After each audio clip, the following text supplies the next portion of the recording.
You'll get it. Islam Moors. So we could get in before the guys reach.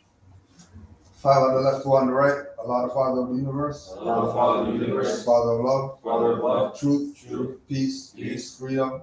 And justice. Allah is my protector. My guide. And my salvation. By night. And by day. His holy prophet. Noble Ali. Islam.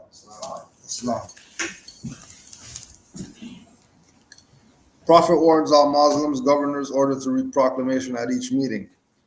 I hereby inform all members that they must end all radical, agitating speeches while at work, in their home, or on the streets. We are for peace and not destruction. Stop flashing your cards at Europeans. It causes confusion. Remember, your card is for your salvation. Failure to obey these orders will be of severe consequence. We are for love, truth, peace, freedom, and when these principles are violated, justice must then take its course.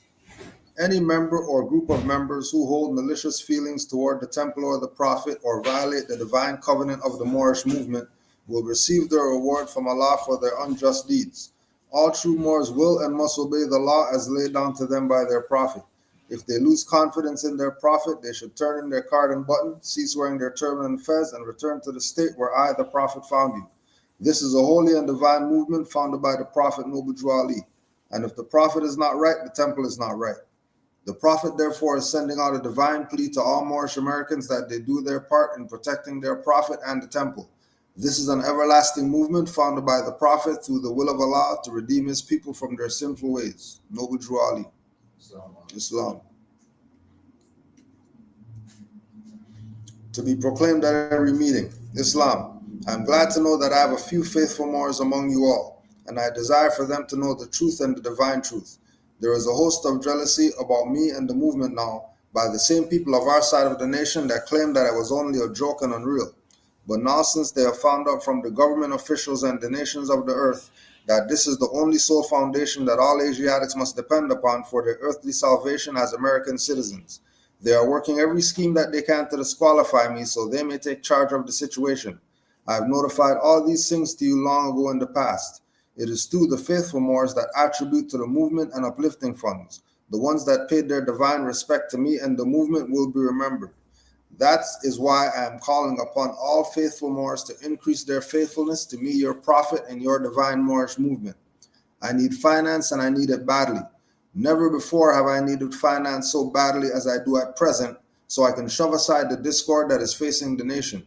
It all comes through jealousy because of my fame and nobility. The nations of the world will not recognize the movement without I, the prophet, being head. It has been proven by my works which I have performed in the past few years. Prophet Noble Ali. To the members of the Moorish Science Temple of America, Islam, this is the instruction from your prophet Noble Ali. Be faithful unto your forefathers' divine and national creed, that you would be blessed for your good deeds that you sow in the flesh. Allah is the one that judges the world, and his judgment is now on, but the weak can comprehend it not. The end of time is drawing near, so says Allah to his divine prophet, I Noble Ali.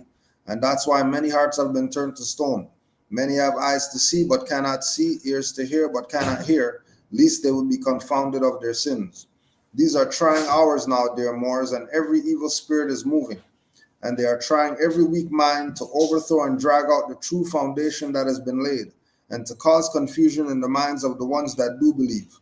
But if you have the true love of Allah and the spirit of your forefathers, you fear not what you hear or see, but would sacrifice the utmost of your very life to protect your movement and your prophet.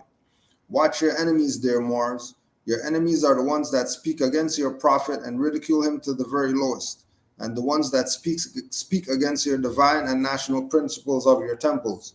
Act accordingly, and Allah would bless you for your good work. Peace, your divine prophet, Noble Ali. Islam.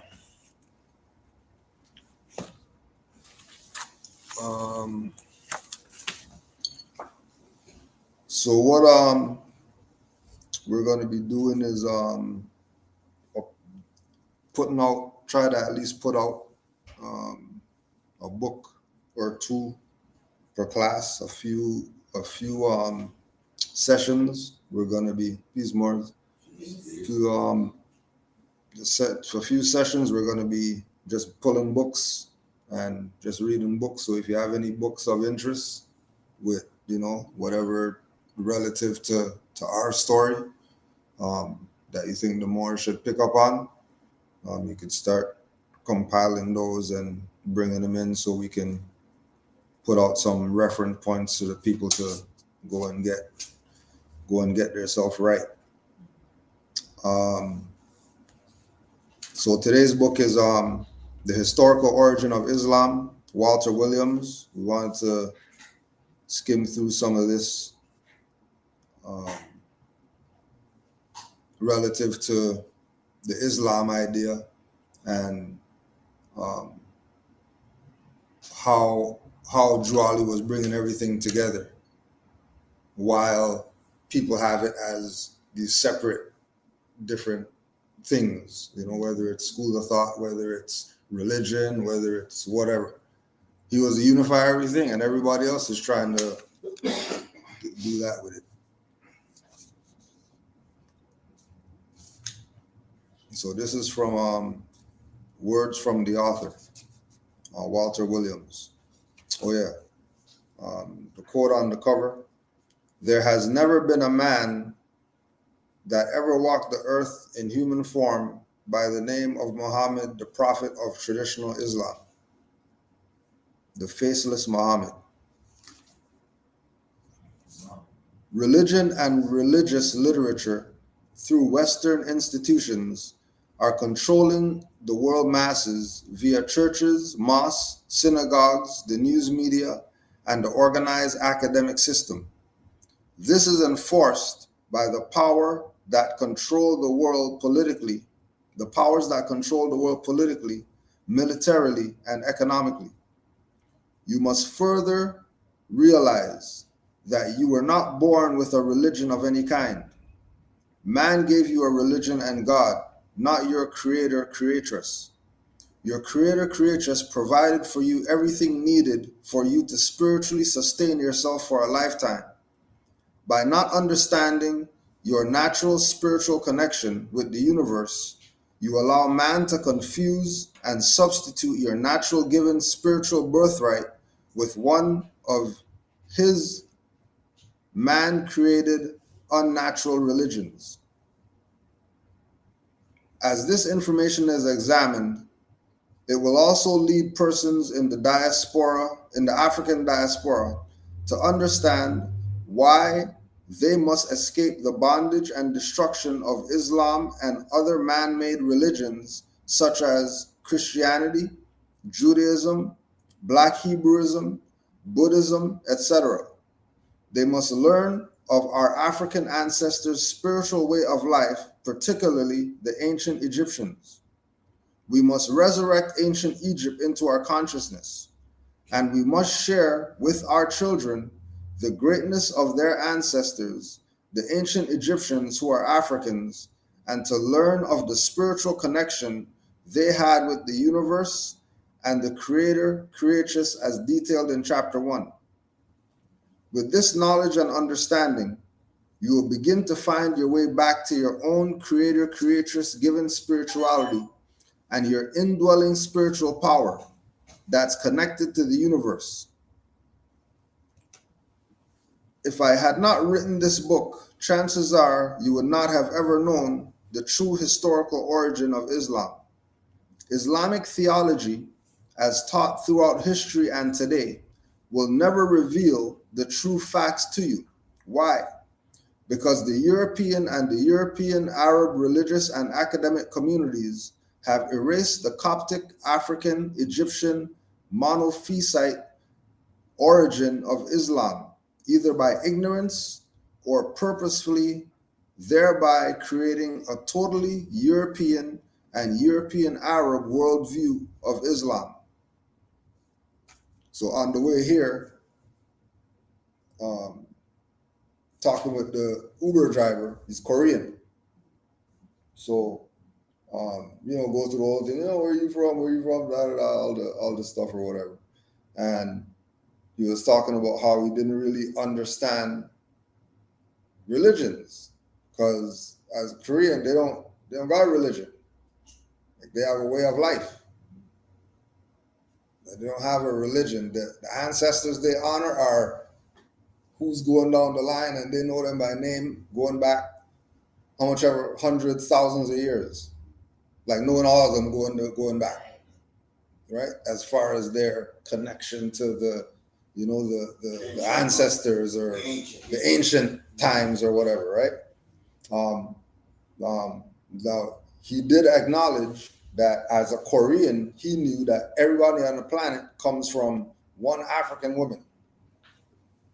And, you know, that's just what it is, you know. And the reason why we look how we look is because of African people who lived, you know, in Korea before people who look like us. This is what he's relaying to me as far as, you know, his reference to origin of the human family. And then they get to this stage where now there's all these religions. So he was going through the whole thing with Christianity, how we ended up at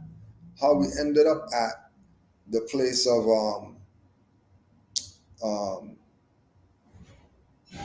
him acknowledging the African origin was that he heard about Christianity.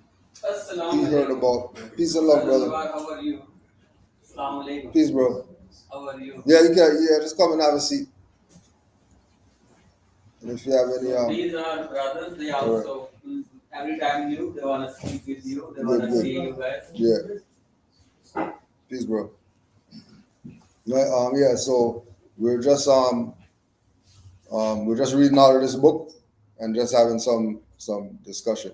Okay. So I'm just talking about on the way here there was an Uber driver, and the Uber driver was acknowledging the African origin of the human family, Okay. right? And we were talking about the idea of religions and how for Koreans, religion is a way of life for them, right? It's the actual thing that they do. It's not something that they practice, right? It's them existing is their religion, right? And we were making reference to how all these different religions take from somewhere else to make their religion, right? And that every religion has an origin before it was called whatever it's called, right? And he was I don't know if he was atheist or whatever, but his he was baffled, like for example with how come Islam is portrayed as negative when Islam means peace? Yeah. Or how come Christianity is you know upheld as righteous, whatever like that, but the KKK are Christians, and nobody's looking at them like, oh, you guys are. This is what the Korean guys said. You know what I mean? In the conversation, you know what I mean? They're not saying that they're terrorists like how they say that Islam is terrorists, but they terrorize people more than anybody else, and they're Christian, and nobody says nothing. Yeah, right. Nobody says anything to them. You know what I mean?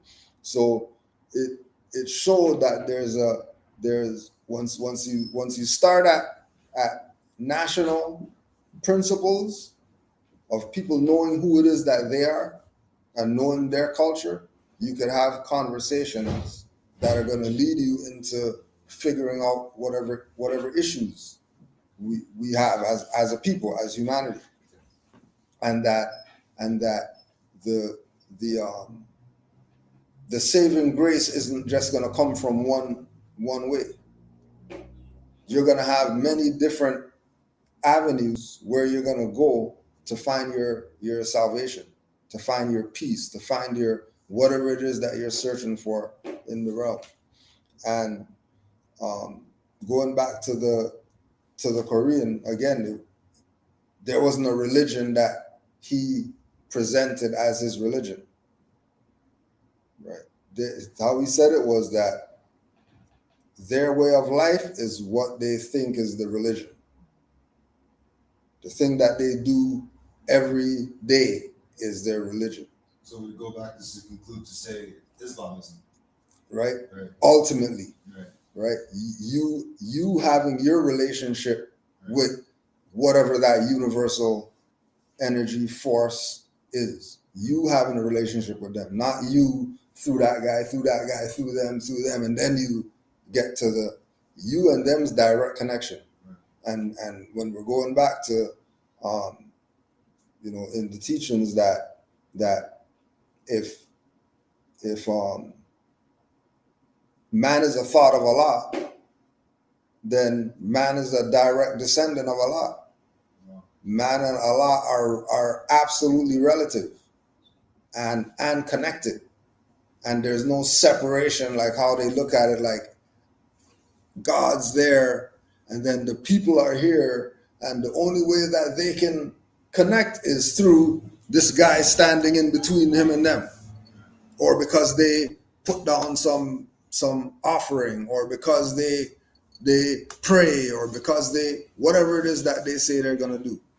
But the recognition of the higher force and the higher energy and your direct connection to it. Majority of people on the planet, Islam more, majority of the people on the planet who are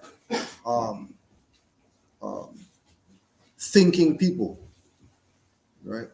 They're not just limiting it to religion, which is why Walter Williams could all go back and say, we have to look at the origin of all the religions. And when you look at the origin of all religions, all of them point back to ancient before the religion, which goes back and them looking at it as a way of life, not as, well, you go to this day, on this day you done, and then on this day you whatever, and everything is part of it. It's part of the religion. When you eat, when you decide not to eat, when you sleep, when you whatever it is that you do, right? I was looking up the word religion like a while back, like last year, and what I found in like other dictionaries was common morals and ethics. Like that's what I got from the word religion. Mm-hmm. Common morals and ethics. Mm-hmm. Mm-hmm. Yeah. Right. Because that's really what it's supposed to do. It's supposed to make you better. Right. I mean, there's supposed to be this idea of being better than you were. Right? When you talk about, the trials and tribulations that the people go through when they're trying to find the source, when they're trying to find themselves, when they're trying to, whatever it is they're trying to find so that they can have peace with themselves. Right?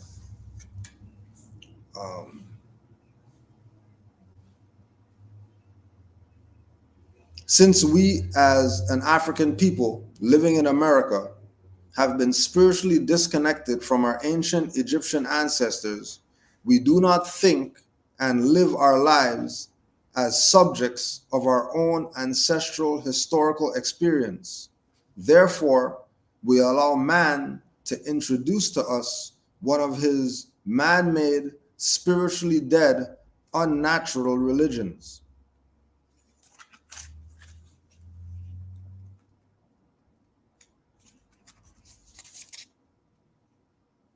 Now, when we I forgot to ask your name, sorry. Oman, Kudro, Brother Kudro. Yeah.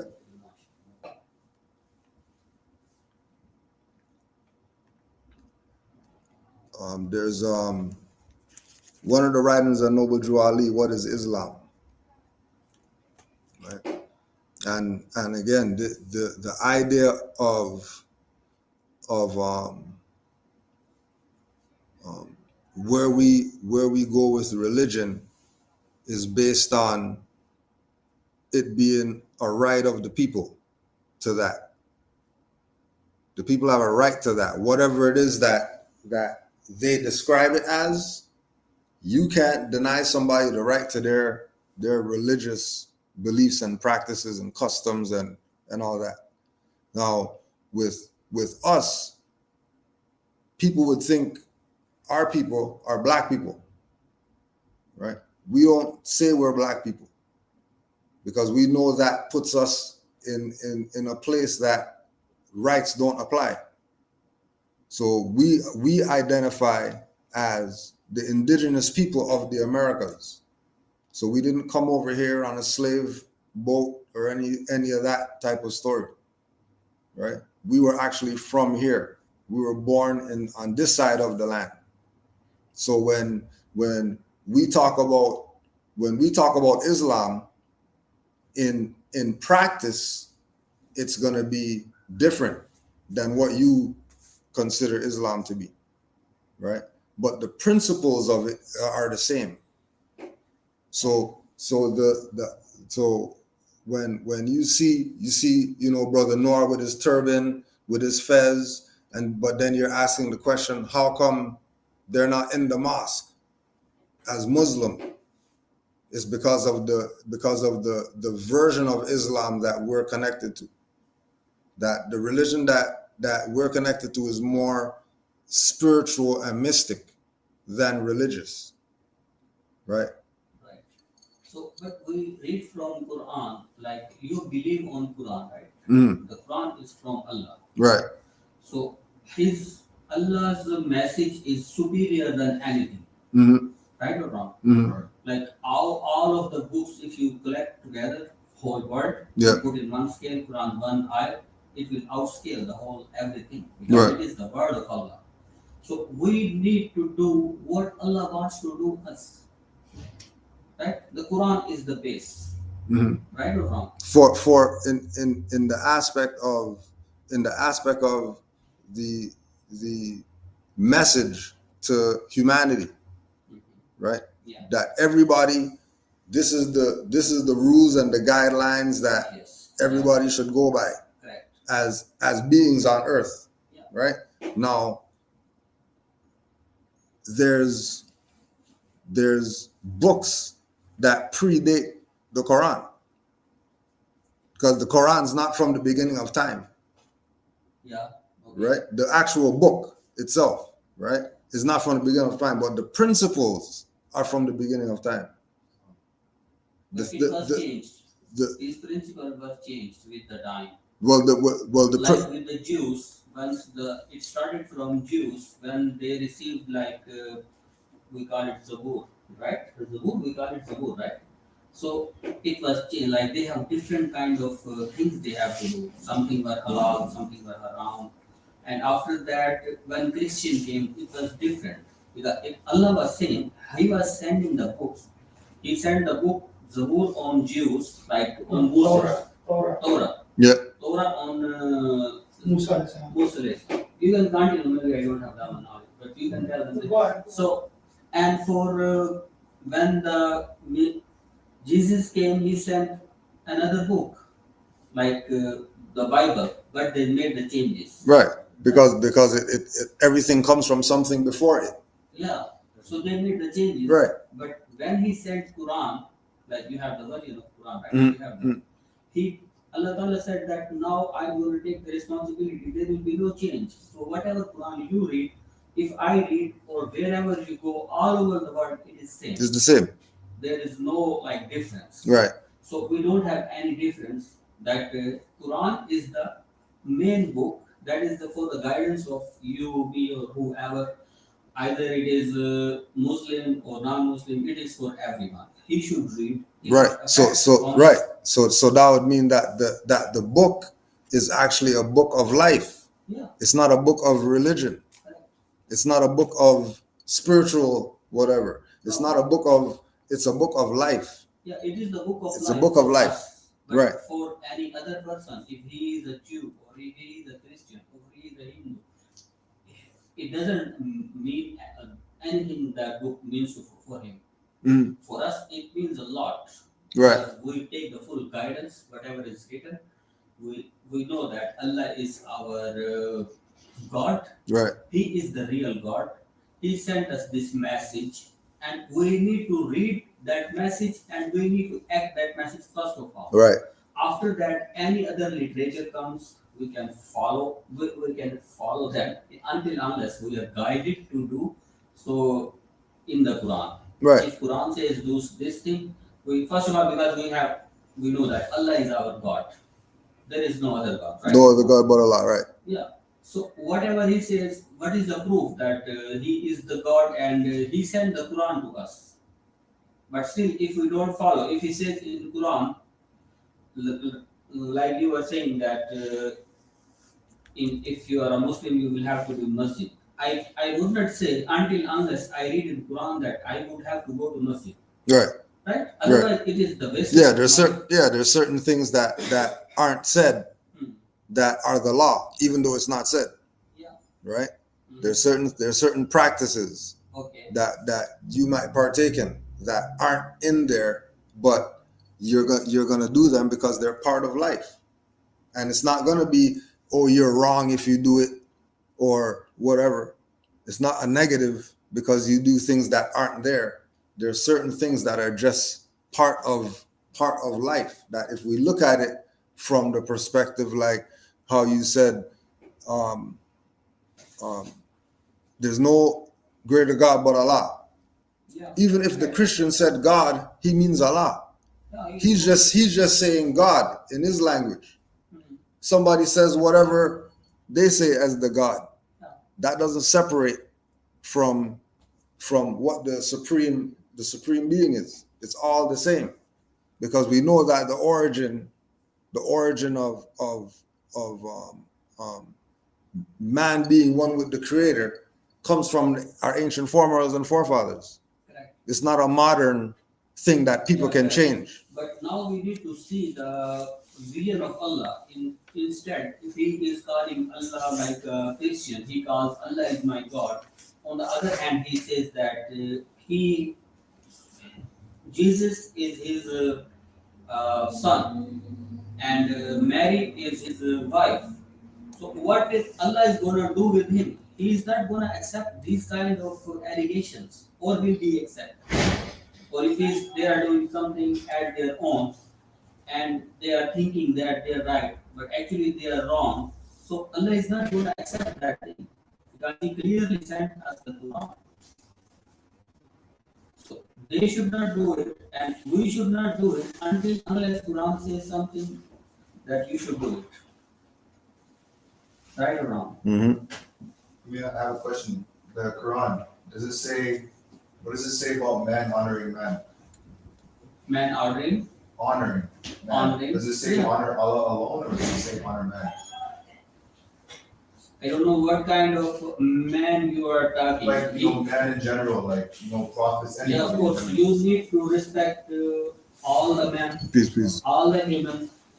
He doesn't ask you to be like, he doesn't like anything. But if I read Quran doesn't say that you are not nice in any manner. He wants you to be nice once you are in your talking, in your behaving with any other human being on the earth. You must be, first of all, you must be respectful. Peace, bro. That's good. This is what Quran, for my understanding, he says that when you are talking, you should not change your voice. You should be polite. You should be kind. You should be nice. I can tell you from the Quran that he doesn't like the high voice, because it can disturb other people. So you need to respect. It is not only for Muslims. It is for everyone. Wherever you are, wherever you go, you need to have good, like, smiling face, kind words, nice words. This is what I read from Quran. Right. So what is your perspective in this? Like, this is right or wrong? Well, us is we honor Allah alone. That's the supreme. Yeah. You don't worship another deity. You look at Allah alone. Yeah.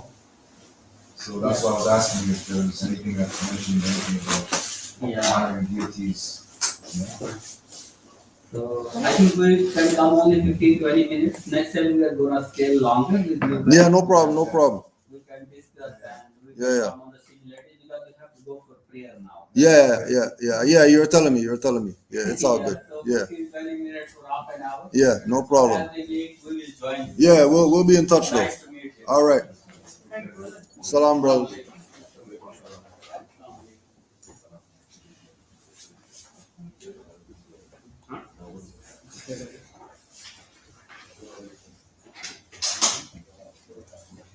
So, what is Islam?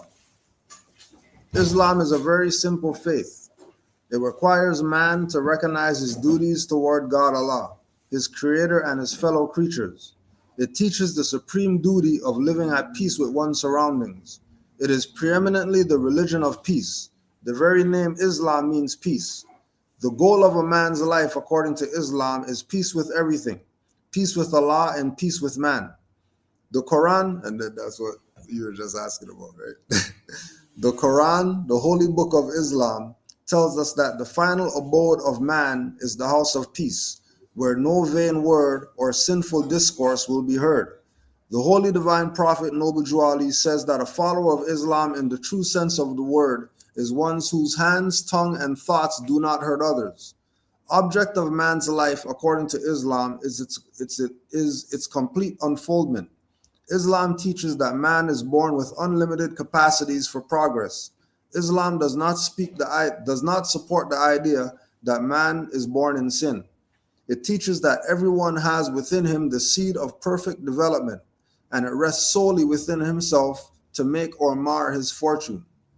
The cardinal doctrine of Islam is the unity of the Father Allah. We believe in one God, Allah who is all God, all mercy and all power. He is perfect and holy, all wisdom, all knowledge, and all truth. These are some of his great attributes, so as far as we can understand. He is free from all defects, holy and transcendent. He is personal to us in so far as we see his attributes working for us and in us. But he is nevertheless impersonal, because he is infinite, perfect, and holy. We do not believe that death, decay, or sleep overtake him. Neither do we believe that he is a helpless, inactive, and inert force. Nothing happens without his knowledge and will.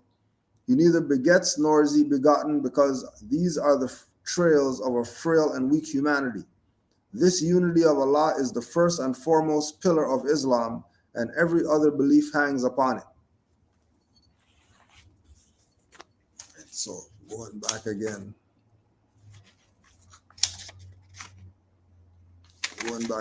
To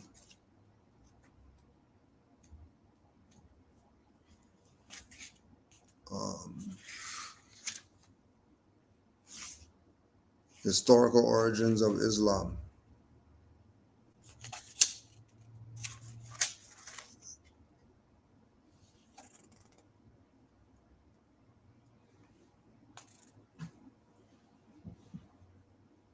As I mentioned before, all religions are based on mythology. Therefore, if you, the reader, have been indoctrinated to believe in a religion, what you or the persons who indoctrinated you have done is assassinate your divine natural spirituality. In essence, they put your divine creator-creatress given spirituality in religious bondage. What follows is that the initiated believer begins to animate the objects of their belief and begin to build his or her life around these religious myths. At this point, the initiated believer begins to practice the laws, rituals, customs, and ceremonies attached to their adapted religion in their daily lives, thus making and calling these practices a way of life. One way to keep focused on my message is to always remember that no human being on earth was born with a religion. What you were born with is an indwelling, divine, spiritual birthright, which is your indwelling life, spirit, or spirituality. The creator-creatress that used your mother and father as human instruments to bring you into this world gave this to you free at the time of your birth, thereby giving you a free spirituality or free spirit that dwells inside of you this very moment. Your free spirituality is your creator-creatress, is that your creator-creatress gave you at the time of your birth is connected to the spiritually in tune with the spiritual consciousness and rhythm of the universe through your pineal gland, brain fibers, and your nostrils taking in the air that you breathe. One has to realize that all religions teach the believer to believe in a mythical God, and in doing so, the believer injects his or her free creator-creatress given spirituality and spiritual power into this man-created God, thereby keeping these myths alive. When the unsuspecting believer begins to realize that God is a man, created by man, in man's own image, and not the reverse, the reader will then understand why, when speaking or using the term God, God always referred to as He. Therefore, God has no spiritual power as God, only the spiritual powers that you, the believer, give it.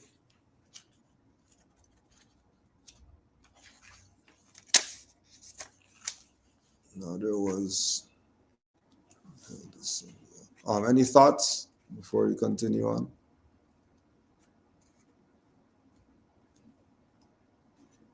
It's interesting how you mentioned birthright in there. Yeah, that was one of the standouts. Who's the author? Walter Williams.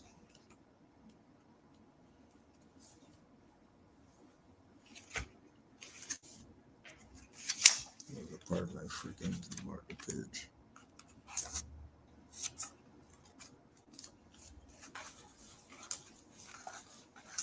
It's like basically Isonic. Yeah. One free will.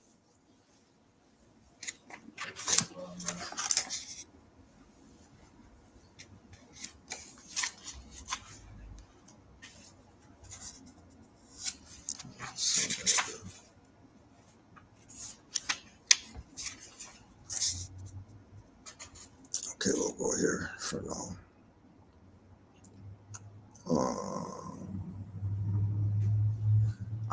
I will discuss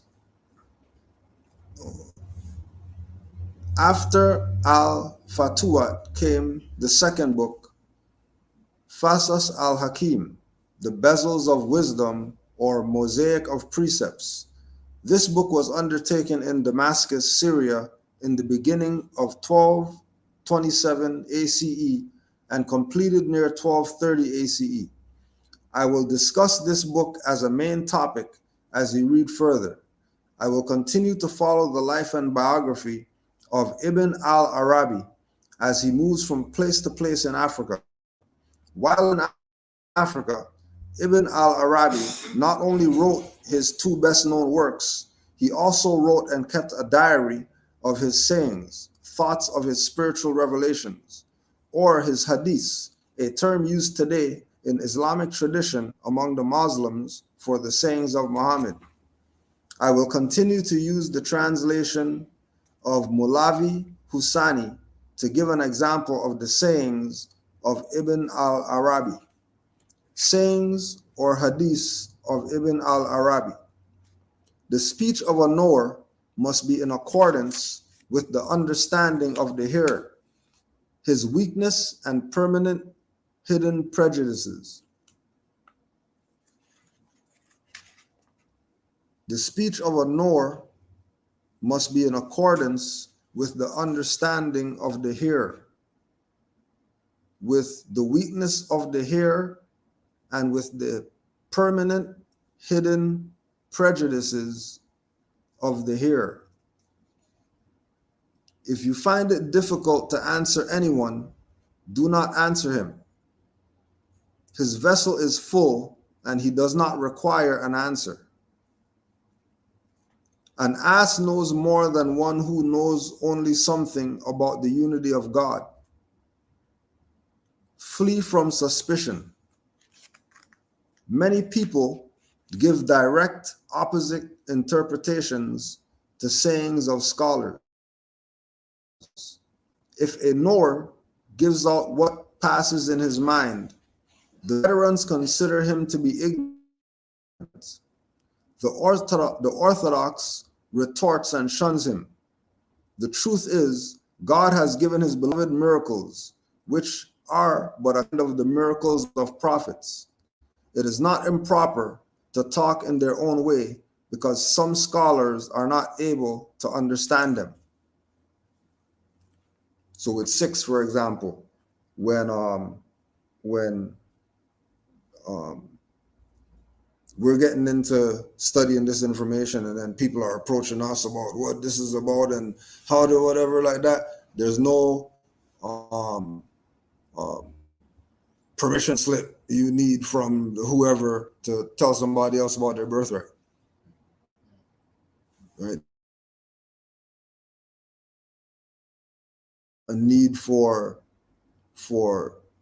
the individual who's the knower to feel like they can't impart this knowledge because they're not ready, or I didn't get the paper from the Grand Sheik to say that we can teach or whatever like that. This is about you exercising your 5 senses. This is about you acquiring knowledge, and whatever you acquire, you're giving that to the world for yourself as your duty to humanity, because Allah gives everybody their portion, and you're supposed to do what you will with whatever portion you got, you know, and do it with conviction, and do it knowing that this is what has to be done, you know, right? And if anybody has any other thoughts with any of these, just express them. If one does not believe in what a group says, he must not keep their company, for company without understanding is fatal poison. Close proximity is a veil, just like a great distance is one. If God is nearer to us than the jugular vein, where are the 70,000 veils? Do not admit doubt in knowledge of divine secrets, for its proper place is in the exact sciences. The qualification of a perfect man is his generosity towards his enemies who do not know the nature and character of God and call themselves his enemies on account of their ignorance, although he is always generous towards them.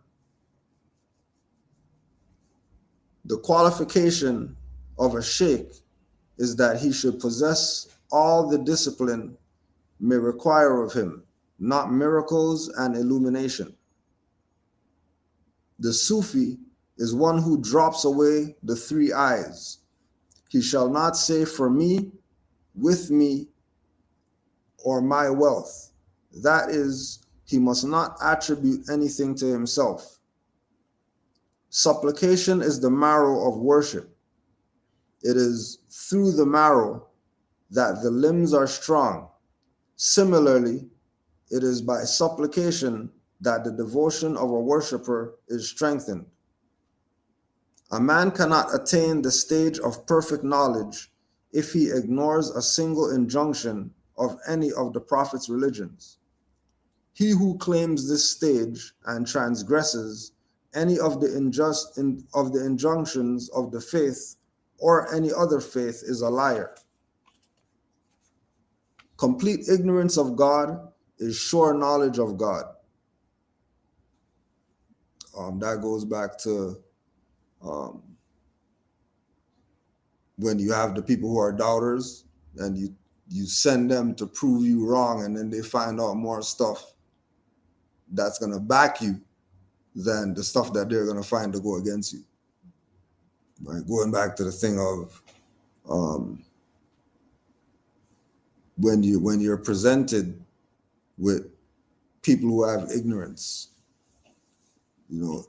know that their ignorance is going to get them to see where we're coming from.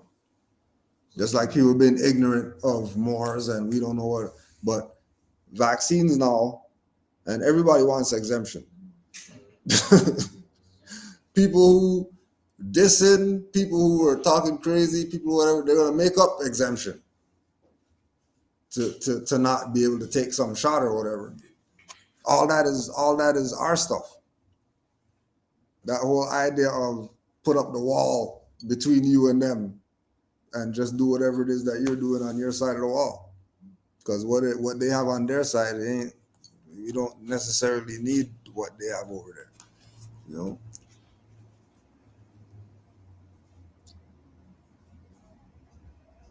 The names of God on which the existence of the universe is based are but four: the living, the mighty, the seeker, and the knower.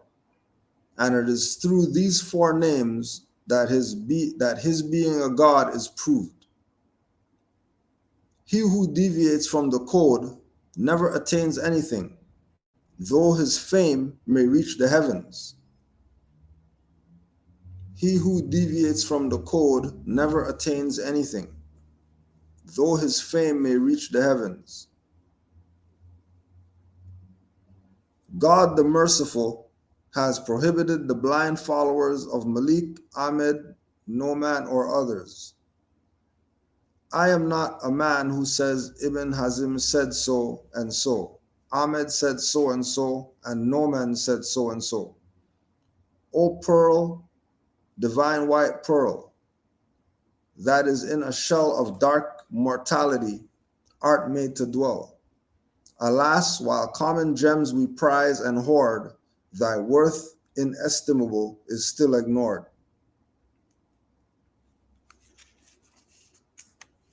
And those were writings by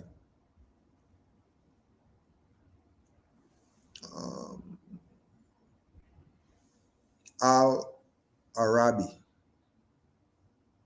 Ibn al-Arabi, Alarabi.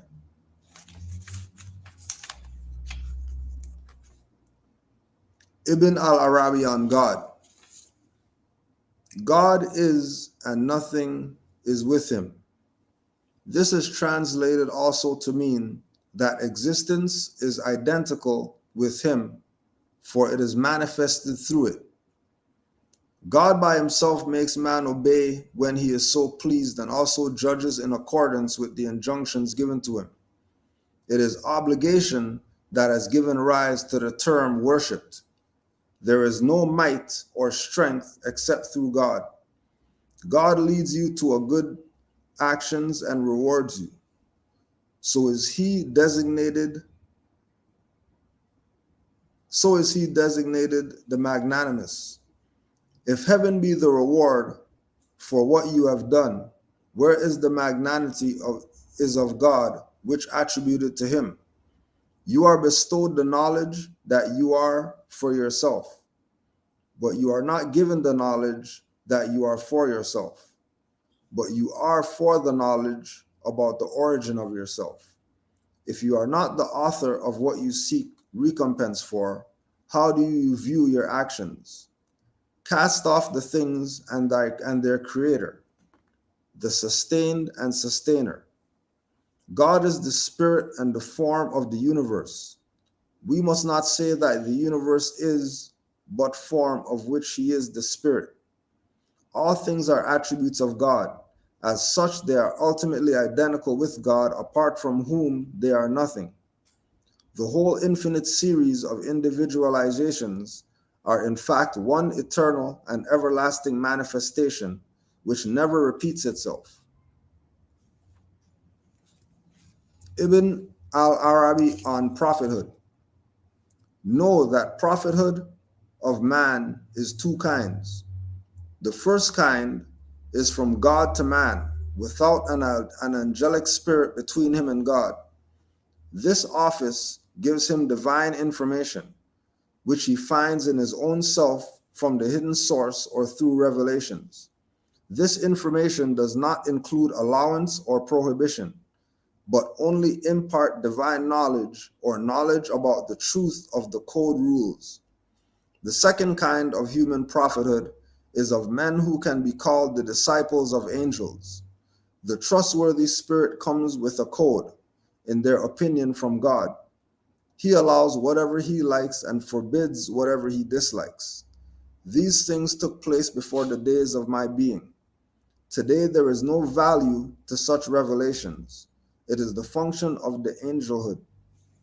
It is the function of the angels. Prophethood will continue till the day of resurrection in the world. Providing a code is but one function of prophethood. It is impossible that the information from God and the knowledge of this universe should discontinue. If it discontinues, it will not be possible for the universe to get food for its existence and continuance. Say if the ocean were ink for the words of God exhausted, should we seek help from things of its kind? If all the trees were to be pens and all the oceans were to be ink, God has informed that there is not a single thing which was created without the word be. These words of God never discontinue. They are the sustenance for the universe and all existence. If providing a code, which is but one aspect of prophethood, ends, where are the other aspects? So through this, he's going through these different individuals in Islam and messages that they presented, and tracing everything back to ancient Egypt and the fact that all of the religions that they have today have foundation in Egypt. And our input into this, as far as Moors, is that Egypt isn't over there. Our connection to it is that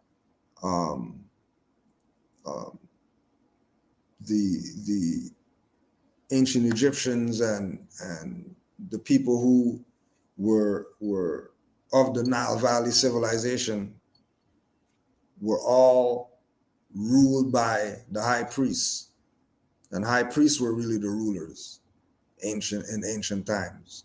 And then we know, again, going back to Egypt, that those were the Moors who were the high priests in ancient Egypt. It was known that the Moors are the high priests. So when say that again? The pharaohs. Yeah. And then the same thing. Well, the pharaohs were actually the woman rulership. Oh, So there was no male rulership of pharaohs. When they say pharaohs or you read about pharaohs, and they always show masculine, it was pharaohs really feminine, right? As far as the rule, when they say, the pharaohs ruled, well, it was letting you know matriarch is ruling, or matriarch was ruling, right? And that majority of these civilizations were matriarchal. And when you go again to Egypt and they look at the Sphinx, that's feminine. That's not masculine. The Sphinx is a feminine symbol. Going back again to the woman rulership.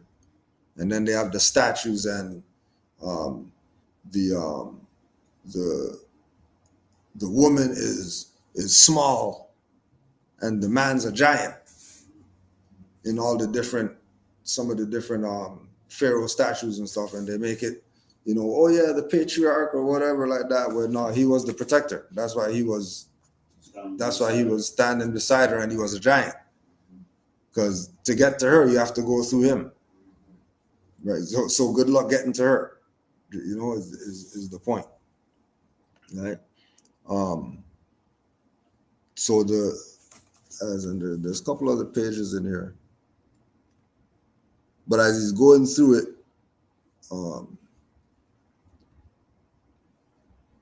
he has the chapter talking about the decline of Mohammedanism and the rise of Islam, which again shows the separation now that, these two things weren't the same thing. Mohammedanism and Islam aren't relative. Islam is the late stuff that the brothers were here talking about. that's not the origin of it. The origin of it would be Mohammedanism, right? Which would be Sufi teachings, the mystical stuff, which, you know, just like in the Christianity, the origin of it is Gnostics, which is the spiritual stuff of the, even when talking to the Uber driver, the Korean, and he was talking about, so how do I know what, you know, how do I know to figure this out? Because if the religion itself isn't presented in the right context, then how do you know that what's right or whatever like that? So I was talking about the Metaphysical Bible Dictionary and the metaphysics of words, and you know, if you say sun in Christianity, you actually mean the sun in the sky, not the European on the wall, you know. So when he gets into the decline of Mohammedanism, and then you make reference to Drew Ali's literature and him talking about the Moors being Mohammedans, right? And then giving us the what is Islam to let us know that Islam is really peace. Islam isn't a religion. Islam just means peace, just like Maghreb is Morocco. But if you say Maghreb, that could be, what is it? You mean over there, or how did he make reference to when you told him Maghreb? Like I told him I was from Maghreb, and then he looked at me like, "You talking about Maghreb, Africa?" And I'm like, "No, Maghreb over here." And he's just like, oh, "Okay, just about a business." Yeah, Like it was regular. you know. So Drew Ali makes reference to that idea of Moors being Mohammedans. Right? So page 101. Islam was non-existent until the formulation and completion of the Quran that was accepted by the Mohammedan world 1919 in Cairo, Egypt. In addition to conquering a large empire that included the Byzantine city of Constantinople and the first seat of Christianity, Church of Hagia Sophia, Muhammad II worked strenuously to consolidate his empire to its greatest height. Following Muhammad II to the throne of Ottoman power was his sons Bayezid, his grandson Selim, and his great-grandson Suleiman the Magnificent. Bayezid extended the empire in Europe, added outposts along the Black Sea, and put down revolts in Asia Minor. He also turned the major Mediterranean naval power. Later, he became feeble in his thinking and was replaced on the throne by his more militant son, Selim I.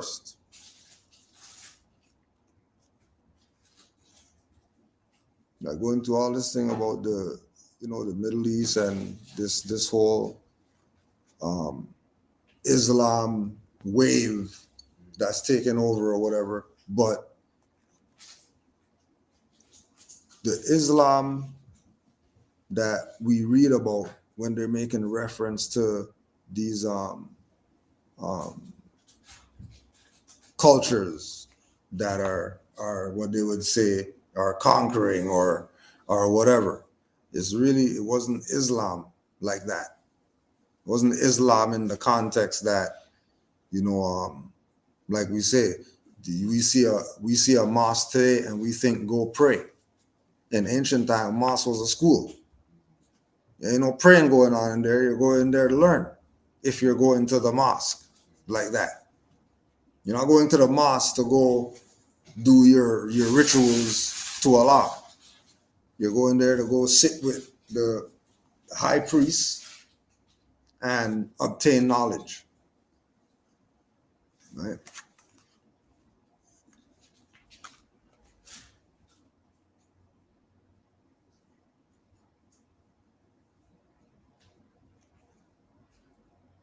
on page 116.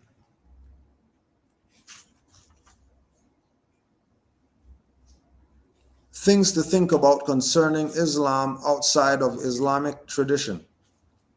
There are parallels and similarities between the life of Ibn al-Arabi and the traditional object of Islam, Muhammad. On the other hand, there are glaring dichotomies between the real life of Arabi and the traditional fiction life of Muhammad. There are no life sketches or depictions of Ibn al-Arabi, for example, and likewise, there are no depictions or icons of the Prophet Muhammad of traditional Islam. Of course, one of the reasons is that Orthodox Islam, it is against religious law to do so. You may sometimes see a faceless image of a man depicted as Muhammad. This should help us to understand that the Prophet Muhammad of tradition is a man-made creature, not human. In contrast, we know. Another thing that we were talking about, because we talked about that too, about me and the Korean, about in Islam, how you can't have pictures of the Prophet, but then in Christianity, they got pictures. And then not just one picture, they got freaking pictures forever of this one same guy, and all of them are looking different or whatever. He's like, I just can't understand religion. I don't understand religion. You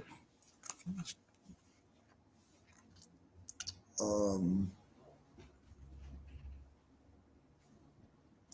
Arabi was born in Murcia, Spain in 560, and tradition says that Prophet Muhammad was born in Mecca in 570. Ibn Arabi's father was named Ali. Islamic traditional legends say that Ali was the cousin and the son-in-law of Muhammad, the prophet of Islam. Arabi was tutored by an old lady named Fatima Beni al-Waliya, who was reported to be 95 years old. Islamic tradition says that the daughter of Prophet Muhammad was named Fatima.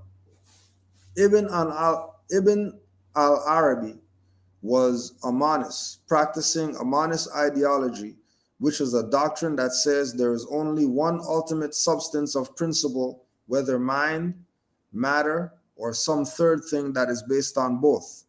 Islam teaches that there is only one God, Allah, which is based on monism. The formulators of the Quran, which is a book, and Islam, which is a religion, were created by Jewish and Christian scholars who were approved and accepted by Mohammedan Arab scholars. The Quran was first formulated in 1870 in Syria. It was finished and accepted by the Arab Muslim world in 1919 in Cairo, Egypt, which is the completion and acceptance of the Quran is caused and scattered Bedouins and other Mohammedan tribes to unify around this book, thus causing unification among themselves for the first time in their history. The Quran is a book that also consists of three kinds of literature: the Jewish Pentateuch and Psalms, the Christian four Gospels, and interspersed with some monist Mohammedan ideology that contains the doctrines of Ibn al-Arabi on mysticism and monism. The Jewish and Christian writings in the Quran maintain complete influence in all Muslim countries today. Jewish scholars who helped create Islam and Islamic literature added to the mythology of Islam that Safiya was the 11th wife of Muhammad and came from the Jewish tribe. This further proves that Jewish influence is in the fabric and construction of Islam. What they're talking about today as the Islam, not the ancient stuff that our people were doing. I thought too, when Muhammad couldn't read or write, peace be upon him. Was the translator a female? I don't even know. I'm trying Couldn't to tell decipher if that was a female or a male that was translating for him when thoughts were coming for him to write the Quran, right? But that's the story, right?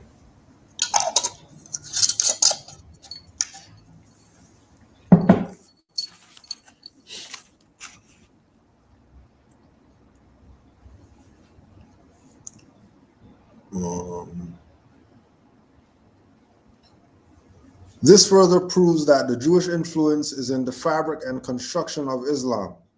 This also is done to get one to believe that Judaism is a BC religion that came before its founder Solomon Bar Isaac, called Rashi, 1040 to 1105.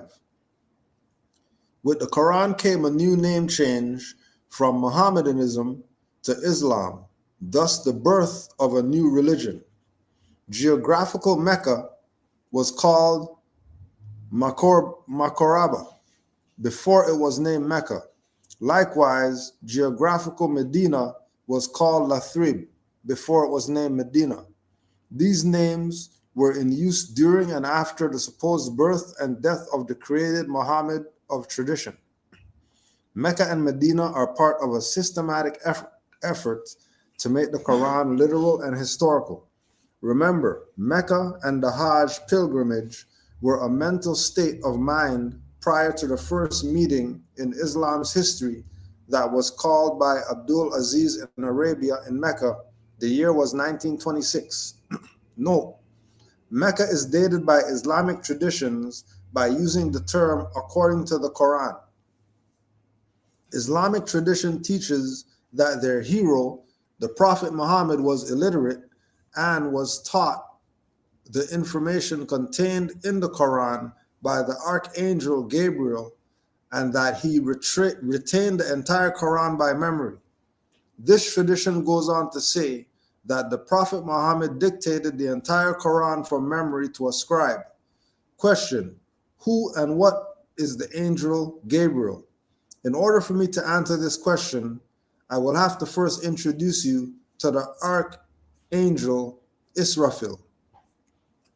By Islamic tradition, Israfil was supposedly the teacher of the Archangel Gabriel. I will quote from the shorter Encyclopedia of Islam to do so. Israfil, the name of an archangel, which is probably to be traced back to the Hebrew seraphim, as is indicated by the variants Saraphil and Saraphin. The change of liquids is not unusual in such endings. His size is astounding. While his feet are under the seventh earth, his head reaches up to the pillars of the divine throne. He has 4 wings. One is the west, one is the east. One with which he covers his body, and one as his protection against the majesty of God. He is covered with hair, mouths, and tongues. He is considered to be the angel who reads out the divine decisions from the well-kept tablet and transmit them to the archangel to whose department they belong. 3 times by day, 3 by night, he looks down into hell and is convulsed with grief and weeps so violently that the earth might be inundated by his tears. For 3 years, he was the companion of the prophet, whom he initiated into the work of a prophet. Gabriel then took over his task and began the communication of the Quran. Alexander is said to have met him before his arrival in the land of darkness. There he stood upon a hill and blew the trumpet, tears in his eyes. If he is called Lord of the trumpet, it is mainly because he continually holds the trumpet to his mouth in order to be able to blow at once as soon as God gives the order for the blast, which is to arouse men from their graves. It is, however, said that Israfil will be first aroused on the day of the resurrection. He will then take his stand upon the holy rock in Jerusalem and give the signal which will bring the dead back to life. In modern Egypt, it is said that his music will refresh the inhabitants of paradise. I will now introduce you to the Archangel Gabriel, who, according to Islamic tradition, taught the Prophet Muhammad the Quran. And they spelt it here K-U-R-A-N. K-U-R-A-N. I will now quote from the shorter Encyclopedia of Islam. Jabril or Jabril, Gabriel, is the best known figure among the angels of Islam. He is one of the 4 archangels favored by or brought near God one of the divine messengers. His duty is to bear the orders of God to the mortal prophets and to reveal his mysteries to them. The name, as well as the function, has been taken over from Jewish and Christian religious tradition, also the arts. Gabriel plays an important part in the Quran. Muhammad applied the legend of this celestial messenger holding converse with the prophets to himself and believed that he had received his mission and the subject of his preaching from him.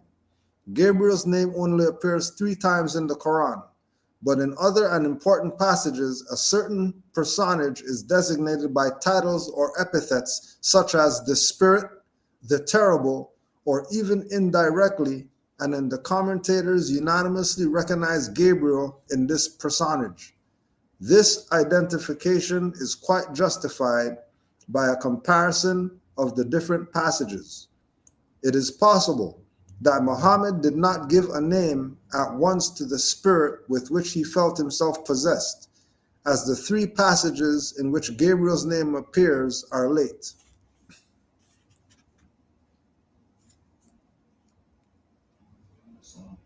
Islam. Oh, this is still things to think about outside Islamic tradition chapter. Yeah, go ahead. I was gonna say, so it wasn't no physical being that was giving him the ability to even convert. Yeah. Right now, what he's saying, it's Right. just that spirit, Yeah. metaphysical. Yeah. So they get Which goes back to the thing that he had to be Sufi. Right. Couldn't be a religious thing. Had to be a high priest or something. You know, because none, you know, and then if you go with the thing with him being illiterate, then his just like the deaf, the blind, the dumb, the disabled, other faculties are going to be stronger. If you're lacking in certain things, other things are going to pick up. You know, so his divine intervention could have been on high just because he was illiterate. You know, it's like the blind man's hearing is better than everybody else. You know, Islam says. Yeah, and Joel, he had a quote that says he remembers when he was Muhammad Mm-hmm. and he marched into Byzantine or something like that. But Yeah. That's 14th century Muhammad. He's not talking about something before that. He's talking about Muhammad, the Muhammad that is documented. Yeah. 14th century. Yeah. The conqueror. And so you gotta think that's 1920, like latest 1920s he's saying that. Mm-hmm. He's not mentioning anything that's familiar with these, but Right. Like, Yeah. so just like the book says, like it's sometime in the early 20th century that these conferences were taking place to create this religion called Islam, Right. Mohammedism to Islam. Yeah. So it's just a time shifting, like I always say, that if you don't know what time it is, then you don't know anything. Yeah. You gotta figure that out first. Even before you figure out where you are, you gotta know when you are. Yeah. You know, you wake up, you get knocked unconscious, you wake up. You know, that's the key. What day is it? What year is it? You could have been in a coma. Yeah. You said what time? You could have been in a coma. You felt like you had a 15-minute dream, but you couldn't in a coma for 10 years. 10 years. Wake up talking about, Where, hey, I'm trying not. where you want to go, and those things don't exist anymore. Yeah. Oh, that's Carver Thought Center. No, you're not. There's one more scar.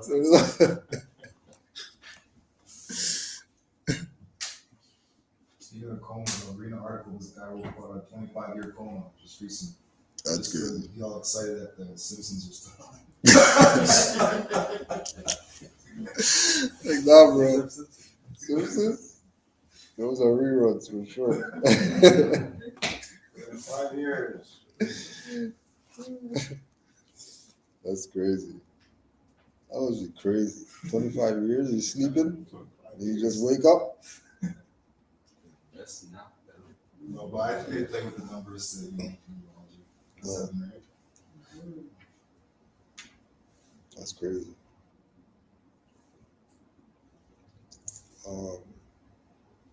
Things to think about outside Islamic tradition. One of the definitions of the word Islam is a teaching based on Muhammad as written in the Quran. This Islamic tradition causes Gabriel to be highly respected throughout the Islamic world. Think of all the Muslims throughout the Islamic world who believe in these childish mythological stories.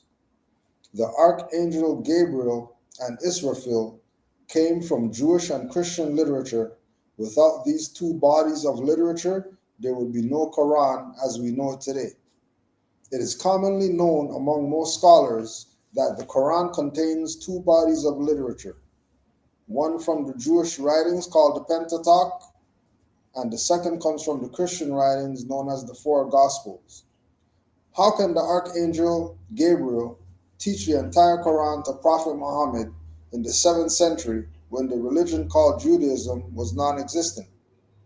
Additionally, the religion called Christianity had no written or printed literature until the 16th century, when Desiderius Erasmus created the Synoptic Gospels. As you continue to read, the supporting readings will be presented. Every religion has a beginning or genesis. Judaism, contrary to tradition, was the last of the three major Western religions to be created.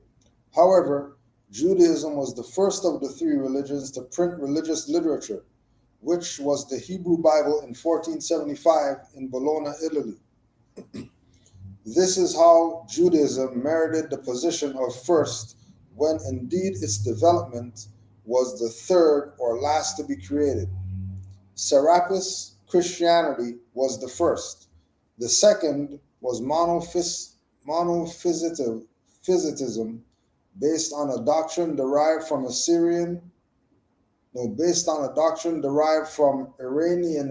Arianism, a doctrine concerning the human nature of Serapis Christ.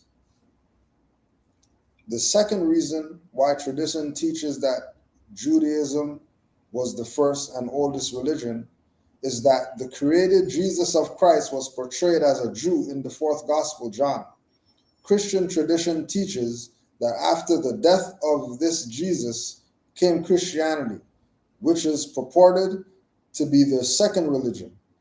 However, this traditional teaching is historically incorrect. Judaism cannot predate the Baron Solomon bar Isaac called Rashi or Moses. Also, Judaism cannot predate the First Crusade of 1096. Judaism is not a BC religion.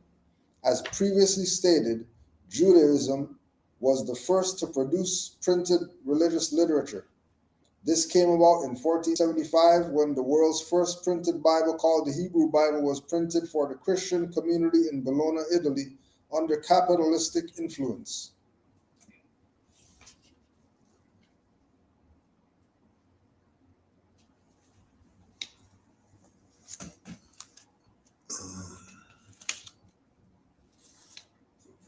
Fourteenth century, that's like pretty much when the printing press was Yeah, first came up.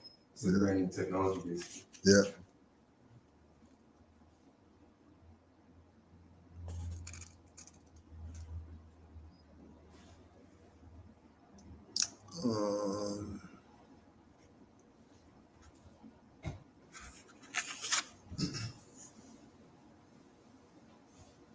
Note: all that you have read should provide some insight about the so-called Arabic script language. Where did Islam get its name?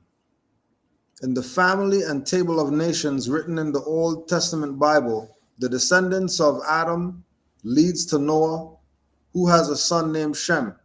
The descendants of Shem are traced to Abraham. It was the willing submission of Abraham to the supreme test to obey God is the attempt to sacrifice his son Isaac. This story is also described in the Quran by the verb aslama, which provided Islam its name.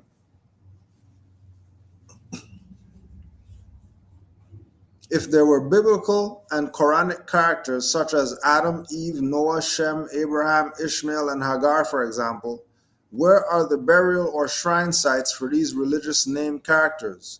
Why are pilgrimages not made to and for these world famous religious characters. There's a lot of them. According to traditional Islamic teachings, the Prophet Muhammad died and was buried in Medina in 632 and ascended into heaven from Medina on the date of his death. Also, Islamic tradition teaches that Muhammad ascended into heaven from the Dome of the Rock Mosque in Jerusalem on the date of death. How can this Prophet Muhammad ascend into heaven from two different land areas at the same time, especially when the supposed Holy Land, Jerusalem, where the Dome of the Rock was built, only slightly over 100 years old? Take note of the following. There is no recorded biography or data for a birth of a Prophet Muhammad of tradition being born in Mecca. So the question has to be asked, where was this Prophet Muhammad born? Again, see the shorter Encyclopedia of Islam. In the Columbia Encyclopedia, 2nd edition, 1950 to 56, on the subject of the Negro, it says, Mohammedanism has won many converts and Christianity some adherents.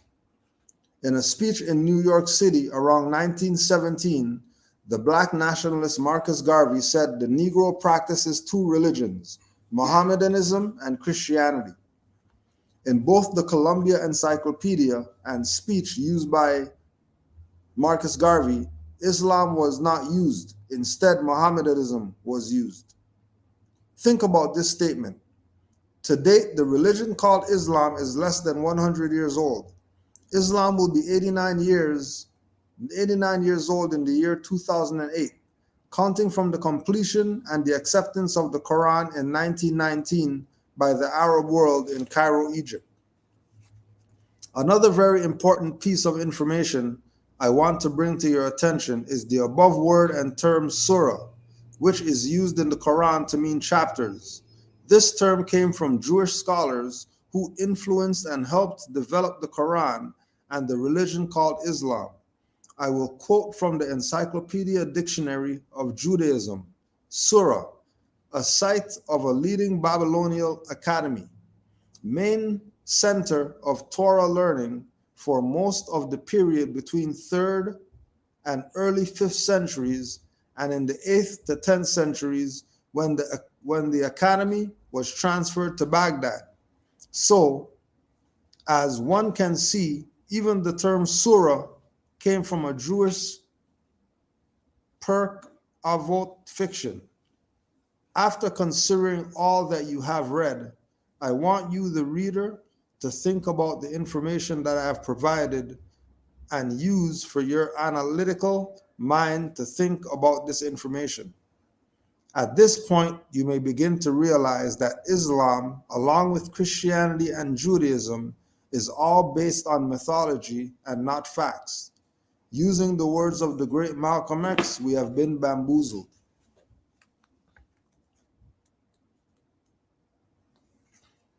Give the Muslims that what to read. They burned this place down.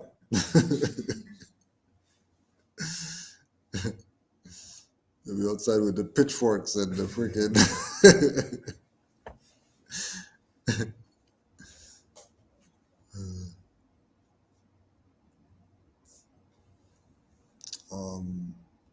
concluding comments.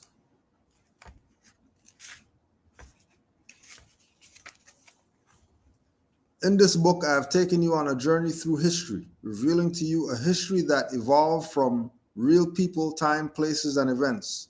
This book is written to set your spirit free from all religious bondage.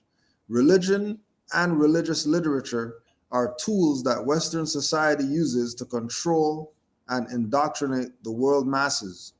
Always remember Carter G. Woodson, the great educator and author of The Miseducation of the Negro, who said, "If you can control a man's thinking, you do not have to worry about his actions. If he has been trained to go to the back door and upon arriving at the back door he finds no door, he will make a back door." Since we as a people of African descent have been spiritually disconnected from our ancient Egyptian ancestors and other African ancient cultures, we do not think and live our lives as subjects of our own ancestral historical experience. Therefore, we conduct our lives based on the false illusions and mythology via the Bible, Quran, and other religious written literature. This is set in place for us by the European society through their educational and religious network systems. European institutions are used as vehicles of mass mind control, which rely on the news media to do their part in this farce. Now I am going to give you a fact to think about. Jewish writings are in both Christianity and Islam via the Old Testament for the Christians, and the Pentateuch and Psalms are in the Islam via the Quran. Conversely, neither Christian or Islamic writings are anywhere to be found in Jewish literature. I am referring to the religious literature that is used in their synagogues, such as their Sefer HaTorah and Mishnah Talmud. It is not by accident that this was done. It was done on purpose and by design, with cunning and political intent. I now quote Joshua Armstrong from his book entitled The Seekers. The best way to develop the mind is cultivating the spirit. Regrettably, many people turn their organized religion for the care and feeding of their spiritual lives, when in fact organized religions is often more interested in emotionalism than spirituality. Going to church on Sunday can be like going to a bar fight where fists are flying, glass is breaking, and bodies are falling. With all the singing, preaching, hallelujah, and service becomes a blinding emotional whirlwind. The spirit is a delicate plant. It cannot thrive under the tumultuous conditions presented in the kind of church service. Myths, parables, swelling music, testimonials, and hysteria, none of this help the spirit develop. True spirituality comes through lessons that are applicable to everyday life. This was the way ancient Egyptian spirituality was taught, through the here and now. The chores and choices that we have before us in this world, not through fantastic tales of what will be in place no living person has ever seen. The answers we seek are not inside a church, nor on an altar or on the lips of a preacher. They are within us. If through the pursuit of spirit we can connect with our own minds, the answers will be there. We will choose our own destinies. We will not be subject to random influences. We will have our minds and never lose them. Another Armstrong quote: church doors are always open to whoever wants to enter, but they are open to those who are willing to be sheep. The service of God is really service to those self-proclaimed holy men who hold the franchise. Accumulating material grandeur is the goal, not the improvement of people's lives. Independent thought is discouraged. Raising the individual up is not part of the plan. Keeping the flock docile, distracted, and deluded is what it's all about.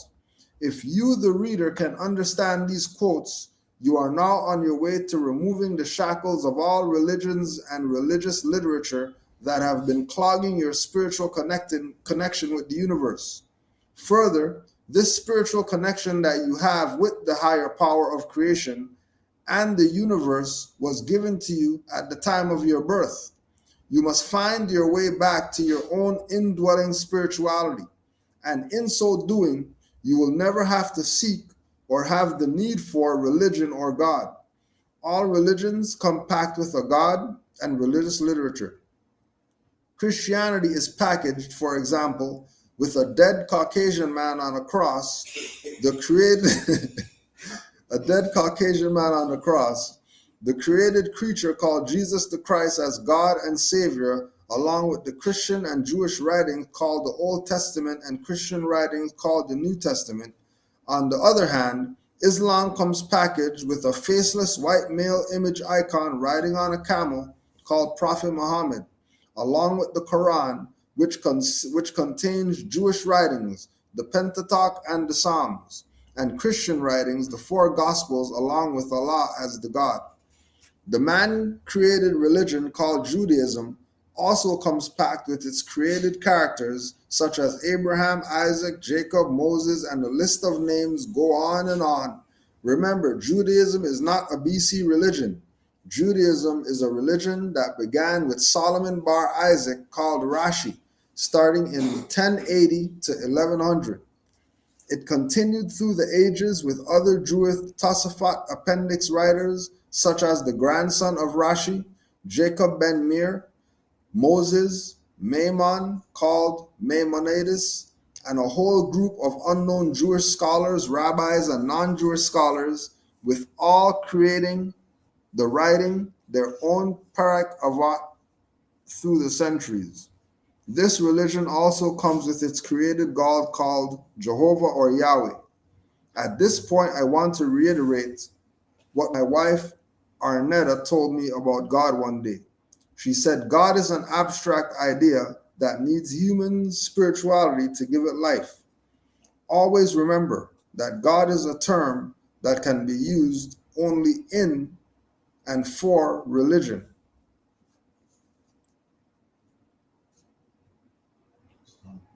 Islam. Oh yeah, this part right here.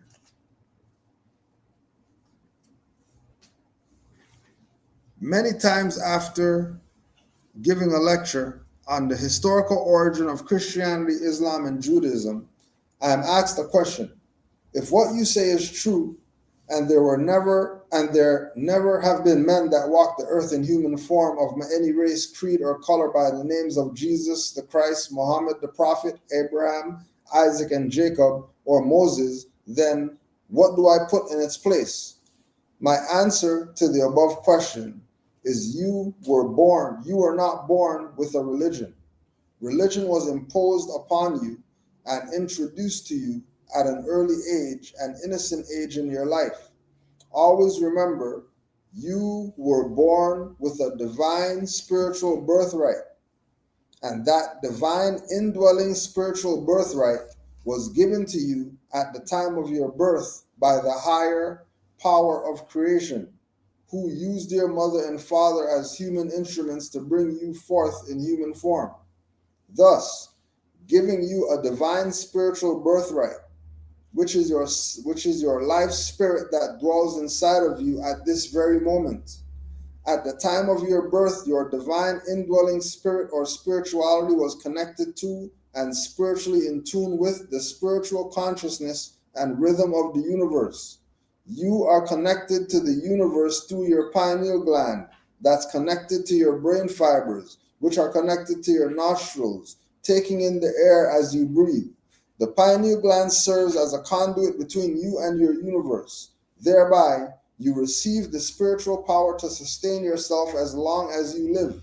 The air that you breathe keeps you in spiritual consciousness with your creator, creatress, and the spiritual rhythm of the universe giving you a personal relationship with the creator, creatress, or higher power of creation.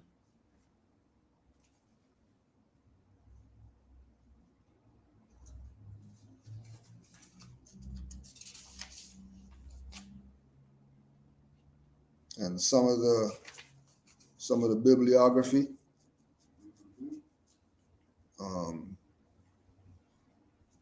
Islam in Focus by Abdalati Hamuda. Abdalati Hamuda. A Short History of the Saracens, Ali Amir.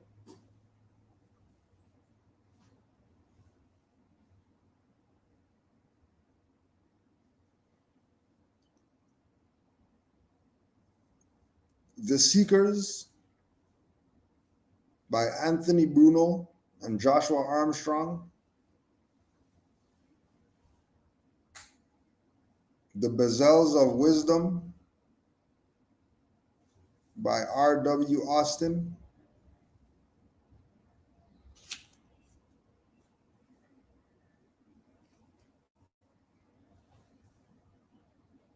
Meccan Trade and the Rise of Islam by Patricia Crone, Crone.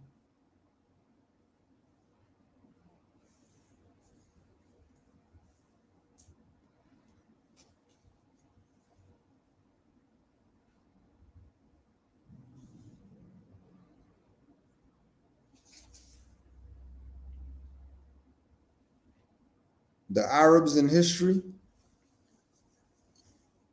Peter Torch. Oh no, Bernard Lewis. The Arabs in History, Bernard Lewis.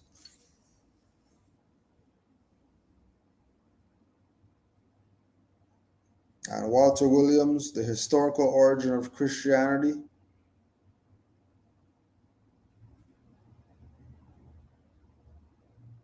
And of course, the one we're reading, The Historical Origin of Islam.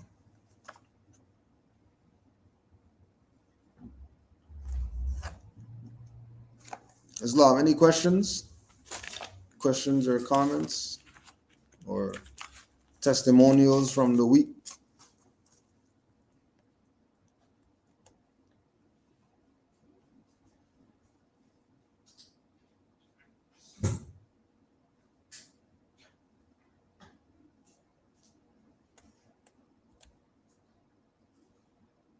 Questions? No questions? Comments? Any questions? So we'll go to our Quran.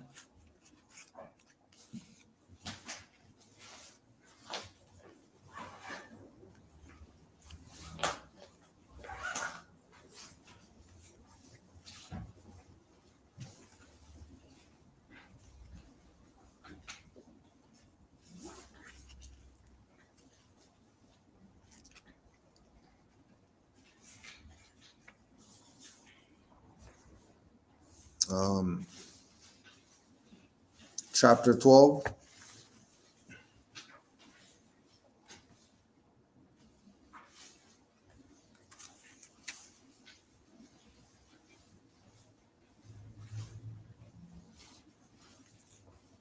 Jesus teaches the common people at a spring, tells them how to obtain eternal happiness.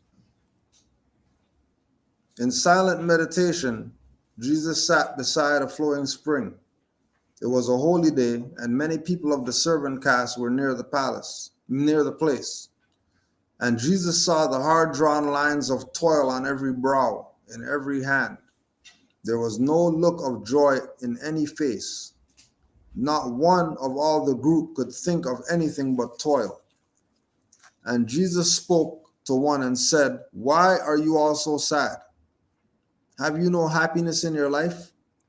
The man replied, we scarcely know the meaning of that word.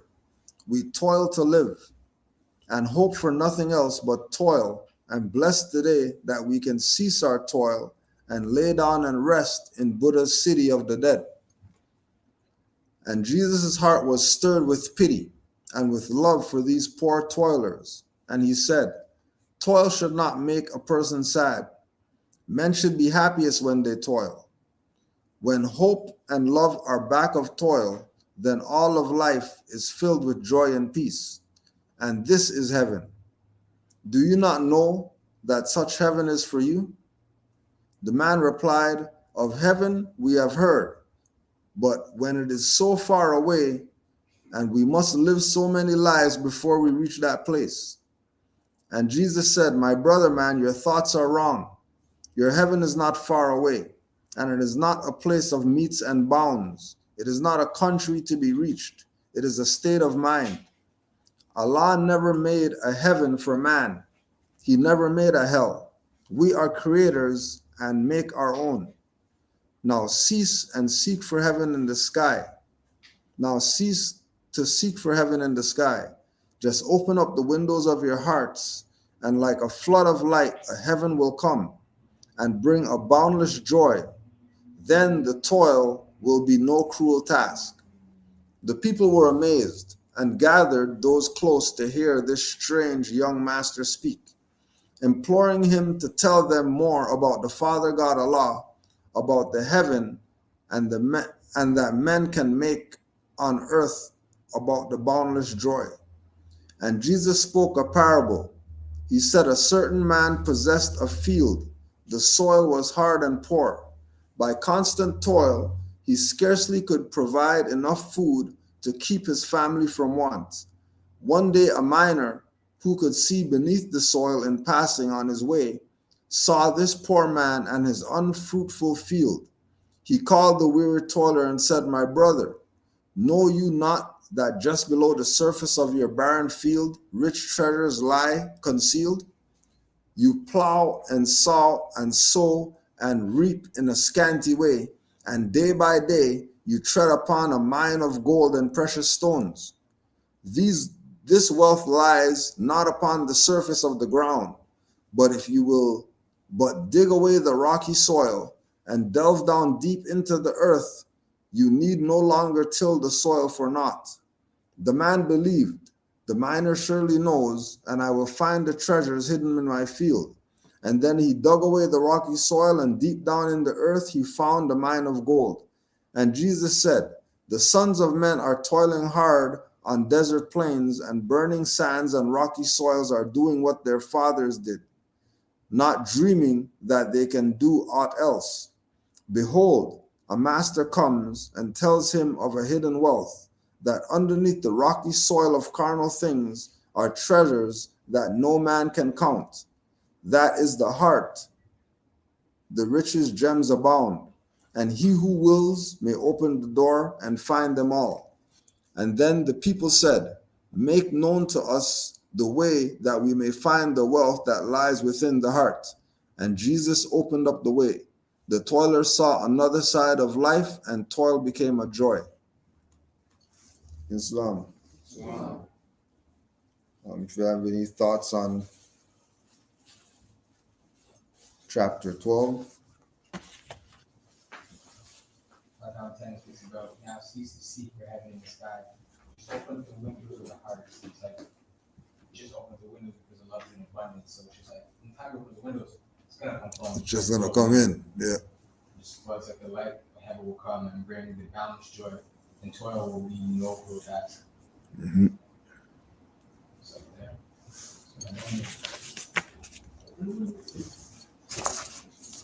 It connects too with the thing we were discussing about the religion. Mm-hmm. So it's not just, it's like, what is it saying now? It's not like a religious thing, it's just your own heart. You gotta open it up. Yeah. You know, you gotta dig down there, bro. It's not like somebody tell you shove it here, shove it there. You just start digging. Yeah.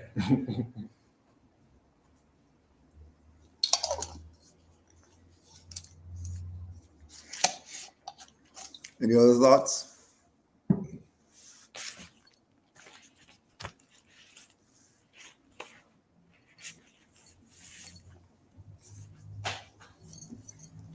Back up a little bit there before when we were talking about the Korean Uber driver. Yeah. Was 9 years old, a Korean teacher, came to our school from Korea. I don't know what program they were at. Mm-hmm. And what you say this guy was saying to you now brings me back. But I was looking at it, these people, they don't know God because I'm in the job and a lot of them, you know. But the way she says some things, now I think back and then it kind of like It's connecting. you were saying right now. Mm. She even gave me a book too. And I left it when I come here and I didn't go back and find it. I don't know what happened. But it's a similar thing she was saying about the religion. And that was way back, but that I didn't strive on that. I just hear it, take it in, and that was it. But now I need to know that was really something good she was saying. Yeah. The right thing. Not into this church thing or not into this go pray thing. But we grew up in the church. You have to be careful not to want to shun her, but to hear her. I was close to her, so I get to hear more things, but I never put them together until just now, you know, each time now. I realized what she was saying. Yeah. Assalamu alaikum. Peace, brother. Sorry to bother you again, brothers, but we it's had okay. some guests from Scarborough. Okay. And we had a good chance to introduce yourselves with them. All right. And this is so you can exchange some of the views. Yeah. Because we have almost most of things are similar to us. Like Yeah. And our God is Allah, and Islam is our deen. Right. But if there is something unsimilar, we need to find out a connection Mm. and go whatever we discussed already. Yeah. That whatever Quran says, we should follow that. So this is brother Sheikh right? Nice to Peace and love, brother. Peace. How you doing? Everything's well. Everything's well. Yeah. So, are you guys having a class or a? Yeah, it's class slash meeting because majority. Can we just sit with you? Yeah, you can sit for sure. Can we sit here? Yeah, anywhere there's a free seat for sure. For sure.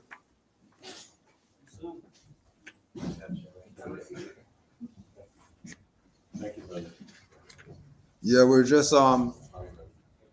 going through some of our holy literature and having discussions on what we're reading. Am I allowed to ask questions during the course? Oh yeah, for sure. Holy literature revealed by God, or was it? Well, we have a prophet that came to us in America by the name of Noble Drew Ali. So a lot of the literature that we use is referencing through him. A lot of Buddhist literature, Islamic literature, Quran. So we have a lot of different sources that we go to as far as getting information about, whether it's religion, spirituality, history. We delve into different areas because as marginalized people, to find our way back to where we were, we're gonna have to, take from many different sources, which is why we sort of have an open door policy that anybody could enter, ask questions, present their perspectives, because ultimately we know that all these differences that we see are it's an engineering. It's not an organic thing. There's not supposed to be hatred amongst the religions. All of them are one. Regardless of what language it is or what book they say is the holy book or what the name of the God is, the message in all of them is the same thing. You don't believe any religions have been abrogated by religions that came afterwards? I mean, well, we know that our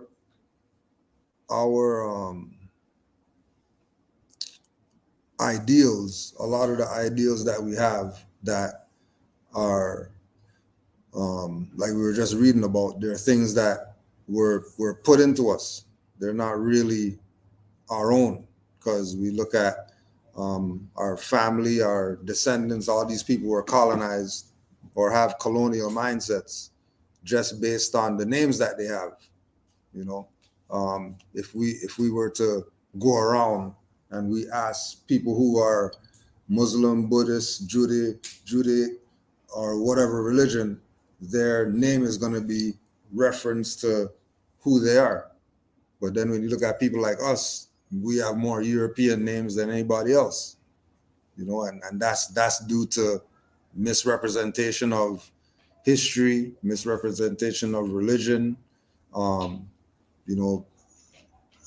being taught certain ways instead of learning, because learning and being taught is two different perspectives, and majority of our people have taken the position of getting things put into them.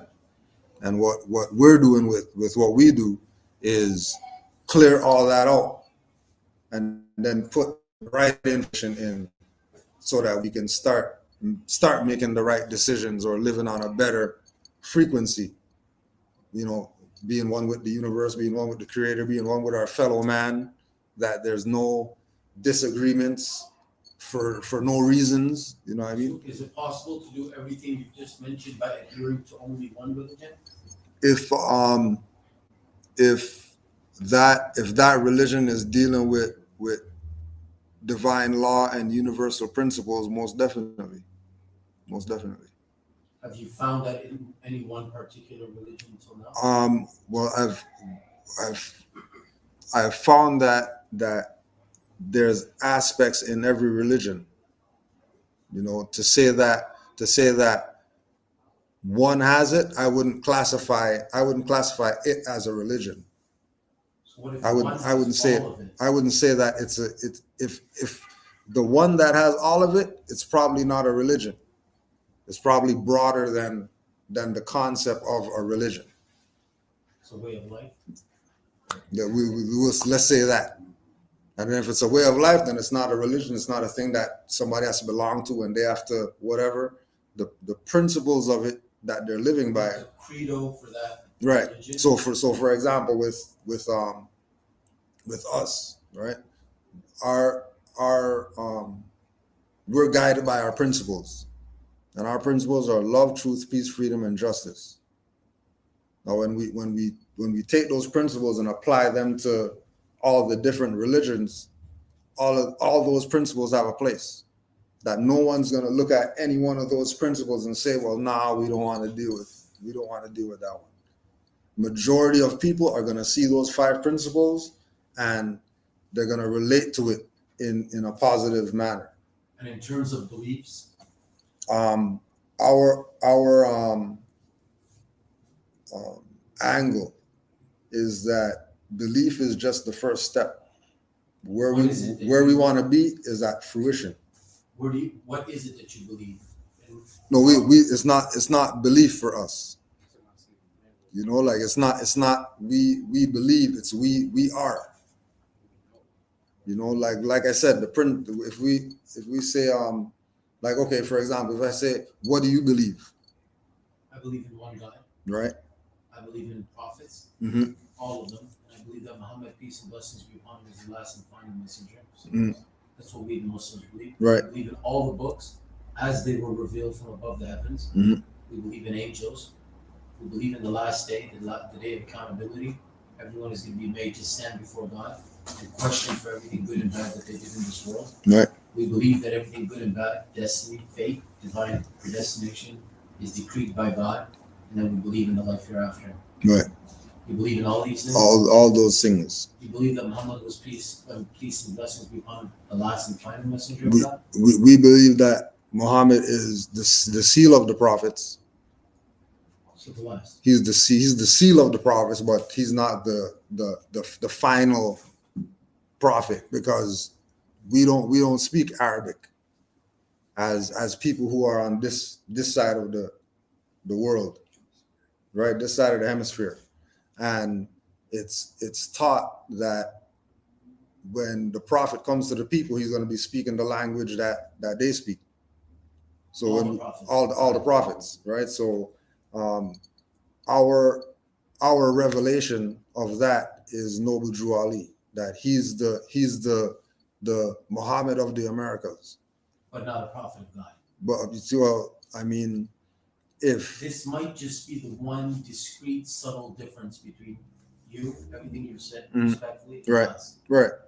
If you believe that Noble Drew Ali was just a manifestation of someone that God had blessed with a restlessness for mankind, who was worried and concerned about the plight of his people, then that's wonderful. We can be on the same wavelength. Right.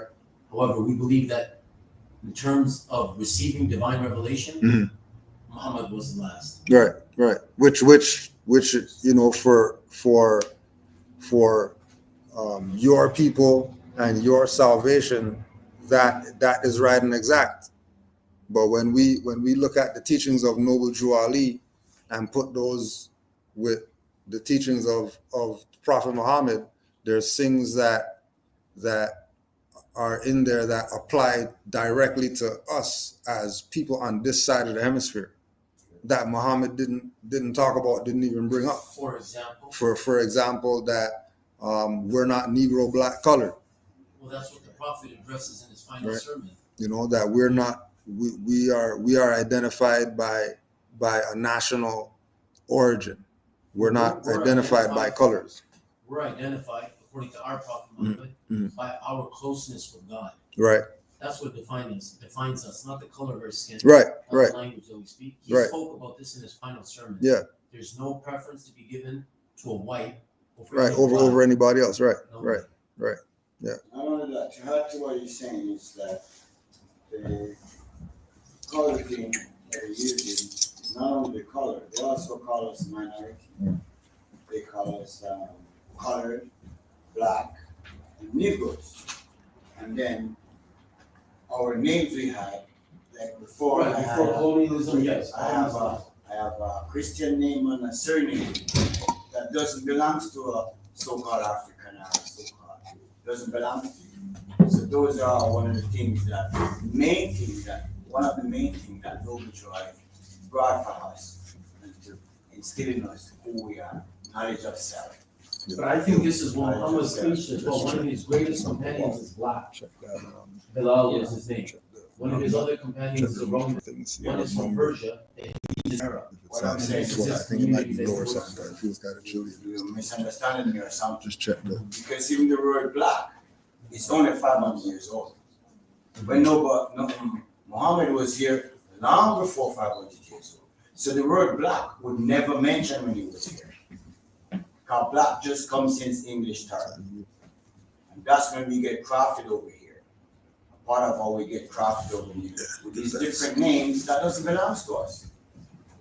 And then because of that, you belong to somebody else. You are not yourself. No, but Islam welcomes everybody of any color. I get that. I'm saying for you, on what Muhammad bring to you, and for us, for what noble joy bring to us is different because you are not in the situation that we are over here. Each prophet brings for their people. That's the problem, though. We believe that Muhammad came universally. But also noble joy is universally because you have so-called black people all over the world. But my point is over here, they call us black, Negro, colored, and minority with a French name and an English name. Not even an Arab name. Not even an Arab name we don't get, nor African name. Do you understand me clearly? Yes, but Islam also came to abolish all of that. But it's not abolished. I didn't hear no. Right. So, No. Brother Tez, go ahead, bro. Yeah, that's actually just what I want to talk about. Going back to like the belief. So when you mentioned belief and fruition, there's a step in unknowing. Right? Yeah. So if I ask you 2 + 2, you know it's 4. Yeah. And if you ask you, are you sure? You're not gonna. Well, you're gonna be sure. So then there's fruition. Things happening and being accomplished. Everything in creation, right? Drew Ali accomplished the things that was necessary. So we don't know, like, a person can have a different definition of a prophet. But Drew Ali accomplished what was necessary and did it in perfect timing. So. And how do you define that he was fully accomplished? But by the man of we use his guidance and accomplish his work. So fruition, right? Things that always work, you know. Because if something exists, then it's truth. All that exists is truth. And truth is all, and all is Allah. Right. So on that's wonderful because that's what we believe. And we believe he is the truth and everything that exists is his, it's his creation. That's good. I think the only aspect, the only place where we slightly differ is in regards to the finality of prophethood. Of prophet, yeah. Which is natural. So if we talk to a Buddhist, there's gonna be certain things that, we're gonna say, well, I can get with you, but Buddhism was good for a period of time. No, Just like Christianity for right. 540, 600 years. Yeah. But they were all abrogated with other religions that came. And the last religion, in order for anybody to succeed, that they have to abide by and adhere to is Islam. Okay, let me read this because we read this earlier. Let me read this to you, and then tell me if this is in line with what you believe. Now, this is one of the writings from Noble Drew Ali, and it's called "What is Islam?" Right? Islam is a very simple faith. It requires man to recognize his duties toward God Allah, his creator, and his fellow creatures. It teaches the supreme duty of living at peace with one's surroundings. It is preeminently the religion of peace. The very name Islam means peace. The goal of a man's life, according to Islam, is peace with everything, peace with Allah, and peace with man. The Quran, the holy book of Islam, tells us that the final abode of man is the house of peace, where no vain word or sinful discourse will be heard. The holy divine prophet Noble Drew Ali says that a follower of Islam is, in the true sense of the word, one whose hands, tongue, and thoughts do not hurt others. The object of man's life, according to Islam, is its complete unfoldment. Islam teaches that man is born with unlimited capacities for progress. Islam does not support the idea that man was born in sin. It teaches that everyone has within him the seed of perfect development, and it rests solely with himself to make or mar his fortune.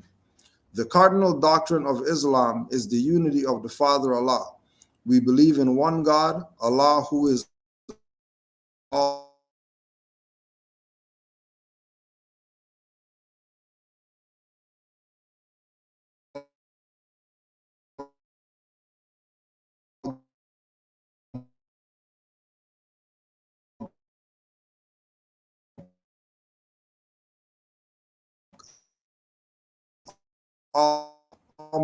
powerful. He is not impersonal because he is infinite, perfect, and holy. We do not believe that death, decay, or sleep overtake him. Neither do we believe that he is a helpless, inactive, and inert force. Nothing happens without his knowledge and will. He neither begets nor is he begotten, because these are the trails of a frail and weak humanity. This unity of Allah is the first and foremost pillar of Islam, and every other belief hangs upon it. We believe in everything that you just said, except for ascribing the word Father to God. Mhm. Apart from that, we believe in every clause or every Right. thing that you've There's just more mentioned. similarities and differences. I mean, everything here Yeah. was just similarities. Yeah. But again, I think it only goes back to the prophethood aspect. Mhm. Is it possible for you to take out a passage in which he describes himself, the noble Julie? But you just said that he cannot be forgotten, or he cannot give us anything, and in the next Right. paragraph. I think in terms of our beliefs only about said that. Allah, I don't know. I want to know about the prophet. How does he describe himself? If there is a passage describing him, the noble Julie.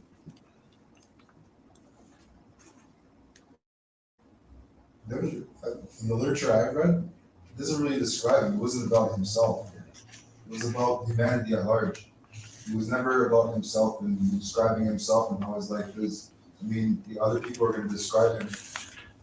In terms of, does he claim that he did receive divine revelation, or? Where he went to the east, And he got the hidden keys from the east, which were suppressed from us over here in the west, and brought it back. Brought back the literature that we have over here in the west. Well, we'll read this one. This is called The End of Time and Fulfilling of the Prophecies. The last prophet in these days is Noble Drew Ali, who was prepared divinely in due time by Allah to redeem men from their sinful ways and to warn them of the great wrath which is sure to come upon the earth. John the Baptist was the forerunner of Jesus in those days, to warn and stir up the nation and prepare them to receive the divine creed which was to be taught by Jesus. In these modern days there came a forerunner that was divinely prepared by the great God Allah, and his name is Marcus Garvey, who did teach and warn the nations of the earth to prepare to meet the coming prophet, who was to bring the true and divine creed of Islam, and his name is Noble Drew Ali, who was prepared and sent to this earth by Allah to teach the old-time religion and the everlasting gospel to the sons of men, that every nation shall and must worship under his own vine and fig tree, and that to return to their own and be one with their God Allah. The Moorish Holy Temple of Science is a lawfully chartered and incorporated organization. Any subordinate temple that desires to receive a charter, the Prophet has them to issue to every state throughout the United States, etc., that the world may hear and know the truth, that among the descendants of Africa there is still much wisdom to be learned in these days for the redemption of the sons of men under love, truth, peace, freedom, and justice. We, as a clean and pure nation, descended from the inhabitants of Africa, do not desire to amalgamate or marry into the families of the pale-skinned nations of Europe, neither serve the gods of their religion, because our forefathers are the true and divine forefathers of the first religious creed for redemption and salvation of mankind on earth. Therefore, we are returning the church and Christianity back to the European nations as it was prepared by their fathers for their earthly salvation, while we, the Moorish Americans, are returning to Islam, which was founded by our forefathers for our earthly and divine salvation. The covenant of the great God Allah: honor thy father and thy mother, that thy days may be longer upon the earthland, which the Lord thy God Allah hath given thee. Come, all ye Asiatics, and hear the truth about your nationality and your birthrights, because you are not Negroes.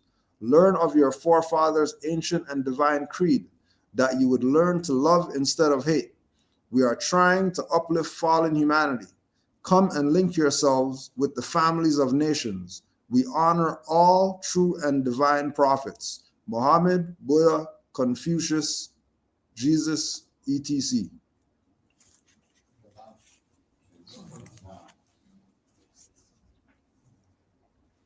So we're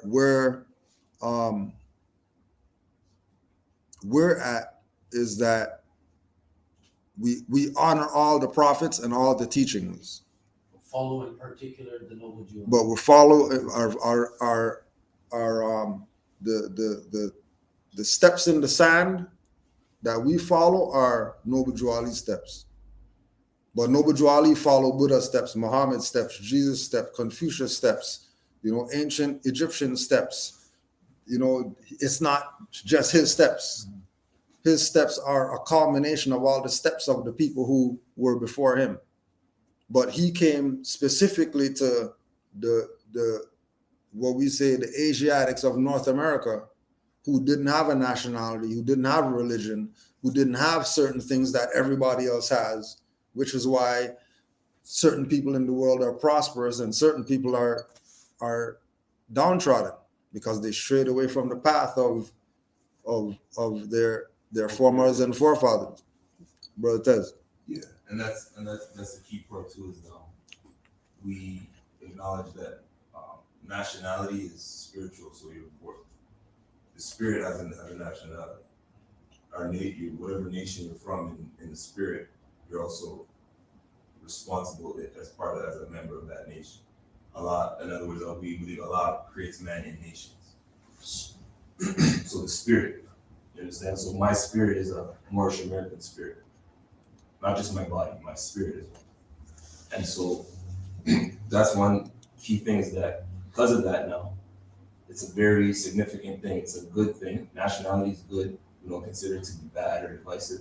It's just branches on the tree, the family tree, the human family. We don't believe in race. We believe it's just we're all humans. And on the branches are the nations. So, and Allah created that, therefore it has to be maintained. The person who came and solved the problem was Noble Jew Ali. Even in this Congress of the United States, they said we have a problem. It was called the Negro problem. They did not know how to solve it. He came and he solved it. So that's one. Just there are many things about it, like I said, accomplishments, right? So there are many things that need, if you interested, it's not a 5-minute conversation. Like he's transitioned at the age of 43, but he accomplished a lot. Was associated with a lot of well-known and important people, and him and together, like the brother said, Marcus Garvey was out there on the wall, his image is there. Did a lot of work and accomplished a lot in those times, in the, like I said, turn of the century, 100 years ago. And we're not looking at something that's overlapping anything else, or is better than anything else, or whatever. Just parallel. Once we could agree on the principles, once we could agree on who the God is, and what the, because another part of it is not getting caught up in the messenger, but the message. What is the message being received, regardless of the messenger? Because if the message is from Allah, then the messenger, it doesn't really matter, because it's still Allah's message, but it's through that messenger. So regardless of who we say the messenger is, if the message is equal, then this is what should be happening. These different bodies coming together without the rabbi and the imam, and we're talking about the grassroots people, the people who are on the street, not the people who are in their mansion claiming that they're the founders of something. The people who are pressing palms with each other, greeting each other, eating with each other, spending time with each other. These are the ones who are going to have the impact that Allah is looking for, to say these are righteous people, these are good people, these are, right? So in terms of living your daily lives and carrying out acts towards throughout the entire day, how to do certain things, whose teachings do you refer to for that? As far like when doing, we've been taught, for instance, everything: how to bathe, how to clip our nails, how to take care of ourselves hygienically, how to relieve ourselves. Like there's principles that we adhere to on how to relieve ourselves in a bashful and a very modest manner, and how to clean ourselves thereafter, and how to everything we were taught by our Prophet Muhammad, peace and blessings be upon him. How about your people? Well, ours is again, it's going back to the aspect of it's a way of life, and certain things are standard that aren't taught like that. Yeah, like you only do that with savages. You don't. Somebody who doesn't know better, you're gonna teach them like that. But once the nails get to here, you should probably think about cutting them. If the stomach's grumbling, it's probably time to eat, even if the moon's not right yet. You're gonna base it on your reason and logic, which is supreme. Those are than the command of God. No, well, God doesn't have nails, so God can't. So how is God gonna present to me cut nails when God doesn't have nails, or God doesn't have hair, or God doesn't have a body, in right? The form of a human. That prophet is sent by God in the form of a human, not an angel, so we can relate to him, right? And he can teach us exactly how everything is done. Right. But it seems like at that time, people needed to be taught how to bathe and how to clean up themselves. Well, very frankly, in today's time too. Yeah, most definitely. Yeah. But what I was going to say is, at the time of the prophet, he was trying to get our people out from under the grip of the Christian nation. There's stuff that was going on in those times that he had to address, just like there's stuff going on in the prophet's time that he had to address. What's the significance of 1441 in the date? That's the year. The year, because of the colonization and the adding of time to create this calendar that we have right now. So colonization took place 1,441 years ago? No, Pope Gregory changed the calendar.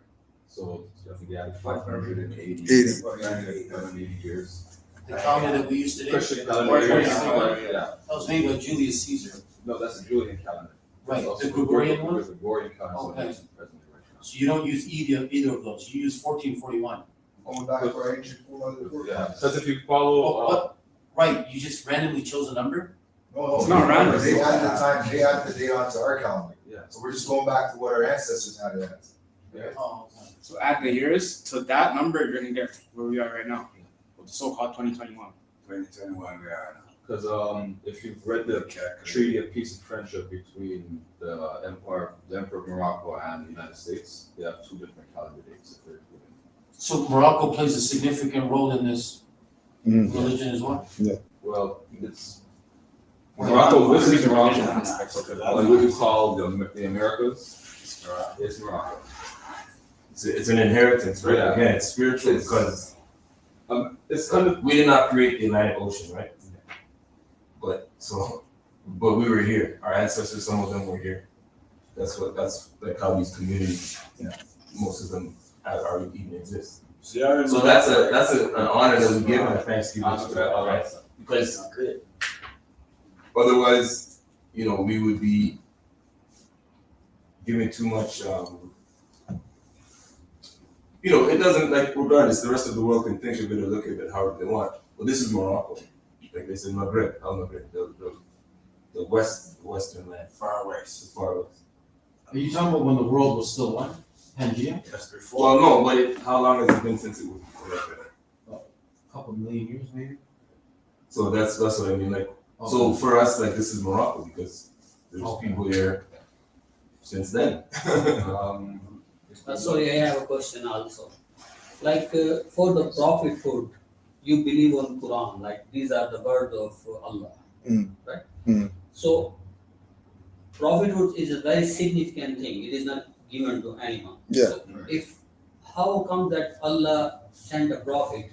He need to mention it in the Quran that okay, I'm sending a prophet to you. In case if Allah doesn't say something in Quran, would you still follow that unless you have a proof? Because for me, whenever I have any issue, I go back to Quran. That above any literature. I don't consult any literature. My first consultation would be in the Quran. Right. If Quran says something, I will definitely do that. If I don't find anything in Quran, then it is not like I should not do it. So what is your priority in doing something or practicing something? If Quran doesn't say, oh, there is no proof in Quran, we are still going to do it because you say Allah is our God. There is no supreme God. We just read a very nice description. Even like I was Right. means it surprised me. So how comes that he sent a prophet or whatever you are saying? Yeah. Dually, yeah. Is there any? Can you just give me the Quran and so to believe me that okay, yeah, it is written in Quran and I should follow.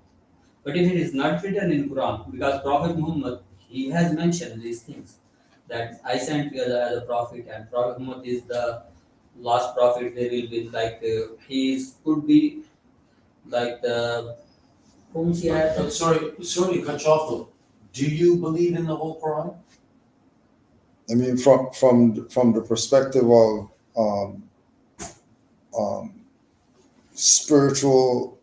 spiritual authority comes through that. As far as Islam is concerned, it might not be what the Buddhists say or what the whatever say, but as far as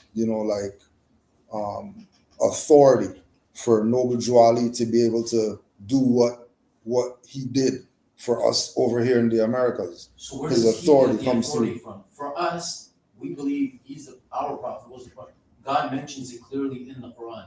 So where does Noble Drew Ali get the authority from? Get the authority from as far as Prophethood. Allah. Right, where is this mentioned? what Where is it's mentioned that Muhammad got the In our Quran, in Right. numerous places. okay, who Muhammad was illiterate, so how did he get those? The angel Gabriel. Right. right, and when you look at the angel or the archangel Gabriel, you're talking about there's multiple There's one. no, I mean as far as the archangels, there's not just one archangel. There's one Gabriel. Yeah, there's one Gabriel, but there's many one archangel there's Gabriel, many we believe. there's many archangels. There's There's other great angels, but the greatest of all, the chief of all of all the angels with Right. Gabriel. So Yeah, he came to Muhammad right. with the verses, divine verses. Divine verses for him to be able to recite from memory this book that is going to be for All of mankind. all of mankind. So where is Noble Jew Ali reference to? Where does his authority come from? You have the Quran, I think. You have the Quran, right? As far the but when we look at, because remember we're talking about the thing of reason and logic, right? And that there were certain things that he had said in his literature that actually manifested to show his divine connection, because nobody else mentioned these things. We're talking about from there being a black president and a European vice president in the Americas. Yeah, well, the Simpsons is after Noble Jew Ali, though. So are they following him? Or new prophet then? No, but they're following somebody else. No, I mean, think about it. The Simpsons aren't mentioned in the Quran, nor is, with all due respect, Noble Jew Ali. To us, I don't want to offend anybody, but as a Muslim, and I'm not going to say it because it's very, very bad to say, but anybody who makes any claim, and sure, one of those many claims turns out to be true. I mean, we watched that stuff on Simpsons. Donald Trump being elected as the president. It's on the Simpsons. All of these prophecies were made on the Simpsons. Yeah, but where are they getting it from? Regardless of where they No, that's important. That's important where they're getting it They from. got it from somebody who made a prophecy. Where did he get the authority to make this prophecy? But That's Actually, what we want to know. Just let me add something that unless something is from Allah, we should not accept it. If someone comes and say to us, if he has miraculous powers, he wanna show us something, but we are not gonna believe him. No, what if you see it though? Until we see Quran. What if you regardless of the Quran, what if you see the actual thing manifest? That's excellent. I mean, we could explain it biologically, scientifically. There's no problem. Like he's done a wonder. It's great.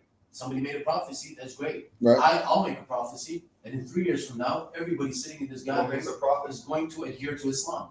This is a prophecy. So these guys that are here with us, the fellow Muslims, if they see that this prophecy that I made, just a wonderful guesstimate or a wonderful, hypothesis, if it manifests, they will never refer to me as a prophet. It was just a prophecy I made. It was wonderful. It's great. You people look very spiritually high. You look very, very spiritual to me. You seem like you're very closely connected. So I can make this prophecy because I believe Islam is pure and wholesome, and pure people like yourselves will ultimately get into Islam. But if this manifests, this doesn't mean they refer to me as anything more than a fallible human being. I am who I was. Yeah, but there isn't when you look at or go ahead, bro. Yeah, I just have a question. Do you consider that the time that Muhammad was living in and the times that we're living in the 20th century to be the same era of time? Well, of course not. But we believe his teachings are to be practiced and followed in this time. Absolutely. No, I'm not Okay, saying. times are different. I'm just saying. According to what is said about being the last prophet, is there a condition on that, or is he just the last prophet? Period. Can I reply this? You know what? In Quran, what is written that Muhammad is like a human. If he is being killed or being martyred, so what would you do in that case? Will you stay away from Islam or what? Muhammad is just a human being. Allah's word is more important to me, and whatever I read from Quran, I will come back to Quran. It has a solution to everything. These are the words of God. It is the word of the pure God, whatever you have mentioned. So if it is written there that Prophet Tujalli, I am sending him, he's not going to misguide me. The Quran is not going to misguide me, and he's not going to lead me astray that I have he sent something and I am not aware. Yeah. Allah is not that, means he is watchful. He is watching everything. He knows that if I am sending and the people are unaware, I am not mentioning in Quran, it means the people will be misguided. But my like when I will go back, I will just go back. I will just consult everything. In my life, I never found anything missing that I need and I could not find it from Quran. Whenever I consult, I found the solution.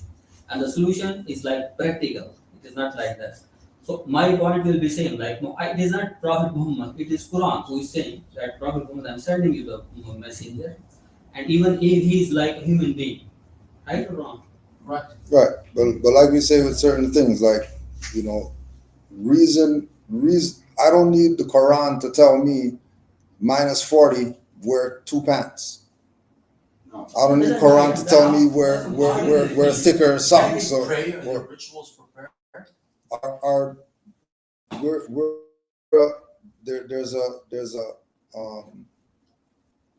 There's an origin to things. So when you say prayer, we would say affirmation opposed to prayer, because we don't pray in that context like that, because when you're praying, you're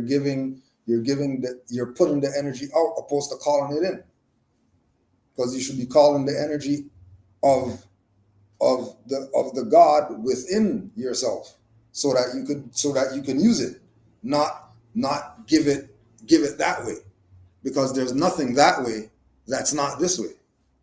We believe our affirmation is complete with the execution of his commands in the form of prayer. Right. So I'm sorry, I have a question. Sure. So what does prayer look like to you? Like what do you ask for something, or what this? That's a supplication. So we pray in the sense that 5 times a day we perform an ablution, we clean our limbs, we wash our limbs, and we hope thereby that our sins are also washed away with this ablution that we perform. We wash our face, and we wash our arms, and we wash our feet, and we wipe our heads, and then we actually carry on certain rituals 5 times a day. And that includes standing in prayer with our hands folded. That includes bowing down, something called a ruku in this form. What's going through your head at this time? Sorry? What are you thinking about when you're doing? We believe that we're watching God, that we're seeing God, and this is what we hope to attain. Maybe I've never performed a prayer in my life to this level. This is the highest level of spirituality one can attain, that we see God while we're praying. Right. And then, if we're not at that level, at least we must know that He's seeing us. Now, isn't that meditation that you just? It is the Sure, if you want to call Right. it meditation, no Right. problem. No, But it we is not believe that it has to be something- executed in But that's where the veil is with regard to the mystic aspect of quote unquote religion, and then the dogmatized aspect of the rituals and forms versus the unseen hand. No, we hope to Right. couple these two together. Right, but that's the thing. They are coupled together. They're Actually, already- we had only one sentence. They're already one. Go ahead, bro. Whatever he has mentioned, this is the way Quran teaches us. Right, yeah, for sure. Okay? So this is not No we doubt. manufactured it. Right, Allah told us in Quran right, that when you wanna pray, okay, wash your hand till here, right, wash your face, do the masa, right, and once you come here, do the raku. He mentioned it right. in Quran. And This is in the sajda. We are right, gonna do the sajda. So he mentioned everything. That's why I am obliged to do that. It's Right. not I manufacture for my own will. I That get okay, you. I will pray Right. like this. now, This is now, what he mentioned, and I have to do it. now, let's say, for instance, now you're in a position where you're not able to wash your feet, your hands. Does that mean you're not praying? No, there's institute for this. So there's an alternative in case you can't, whatever. And then if you can't do that, then there's an alternative if you can't do that. Yeah. And then if you can't do that thing, then there's an alternative No, It is mentioned in Okay, Quran. so, No, right, it is so, mentioned in Quran. If you don't have water, let's say you are somewhere that you don't find water. yeah, You just go on you will find on everywhere else you go, you will find the soil. Okay, you just do like couple of times like this. so the idea of washing is not washing in the sense of you need water, you need soap, it's a ritual, it's a performance. First preference is Right. if you have water, you cannot do it.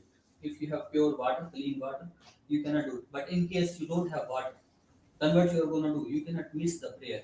Because when I go back to Quran says when the people will raised up on the day of judgment, and when they will go to hellfire, they will ask the question, what brought you in hellfire? I will show you in the Quran. They will reply that we were not amongst those who used to pray. This is the first thing. That we were not among those who used to pray in the masjid. Masjid I will show you. It is also written in Quran. That, and the second thing they will say, we were not the one who used to feed the people. But my major point is that it is the prayer. That the first thing they will say, that it was prayer we did not used to do it. And even if you are in the battlefield, what Quran says that even if you are in the battlefield and it is prayer time, you are gonna make one circle outside. Half of the people will fight outside, half of the people will come inside and they will pray. Once they are done, I think we should focus on Quran. Prophet. Everything he's basically mentioning is mentioned in the Quran. Have you read in Quran these things or no? Say that again? Did you read whatever I'm saying, that it is mentioned in Quran? Yeah. No, I didn't really personally. I didn't really This is personally, what my but point is, that they need to read Quran first, because Quran is Well, then again, you gotta read our Quran to see where we're coming from. no, the same Quran, whichever you showed me last time. no, this is what we're saying. That when Can I see it? when we're looking at Can you bring it, please? when we're looking at We need to come to Quran. For everything, it has the answer is in Quran. We cannot manufacture anything that satisfies our wishes or fulfill our desire. No. We need to go back to Quran. We need to first read Quran. yeah. If it is there, we will come. We will follow. We're not. There's not denial of that, but there's also other avenues where you can get stuff as well. Everything's not limited to just that. This one. To just that book. You gave me the full copy last time. This is not full copy, it's just a pocket version. No, that's our one. That's our Quran. Other one is. Yeah, that's our You brought Quran. the full copy last time. The English version of the Quran with the K or the Yeah, Q. yeah, the Q. You want the Q odds. Yeah, we know it, right? Drew Ali. Oh, Drew Ali. So it's not. Again, we're saying that it's a parallel, right? It's a parallel. We're not taking away from anything, and we're open to learning, because we're about getting knowledge. We're not about denying knowledge, right? But we're not limiting our well of information is not just limited to Quran only. There's other literatures that we're gonna go to. He says whatever he's saying, by regarding of his father, God, Allah. He says that Allah is the God. Truly, he's saying that Allah is the God. Yeah. And Allah sent Quran. Yeah. Right? Yeah. So, Like, for example, let me read which something else Quran for you. he sent? Which Let me Quran do you read- believe what he sent? Let me read something else for you, right? Yeah, no. Before I was gonna say, even the same Quran knows to try to tell us too, that he can't tell us everything. He can't tell us everything, and I could understand. Even my child, I cannot tell him everything. My own child I raised till become adult, I can't tell him everything. He gotta figure out some too. Yeah, that's what I was trying to say. So the Quran doesn't tell you everything.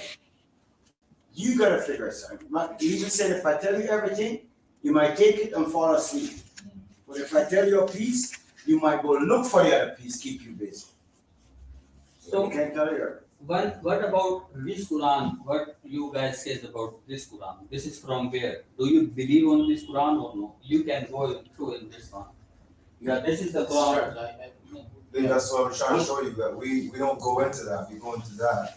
Yeah, so this is the Quran which Allah revealed. That's the But problem he's saying that Allah is the God and He revealed this book. Allah Himself is saying. That's what I wanna bring you guys on to read. No, we know, yeah, but we're just saying that everything's not just limited to that only. There's other sources that we're gonna go to. You might go to that for everything, which is fine. There's no problem. No, you have any doubt? You have any doubt that Allah is the not God and He did not send this book? Because Allah Himself is saying, we cannot, as a Muslim, I cannot say that he did not send this book.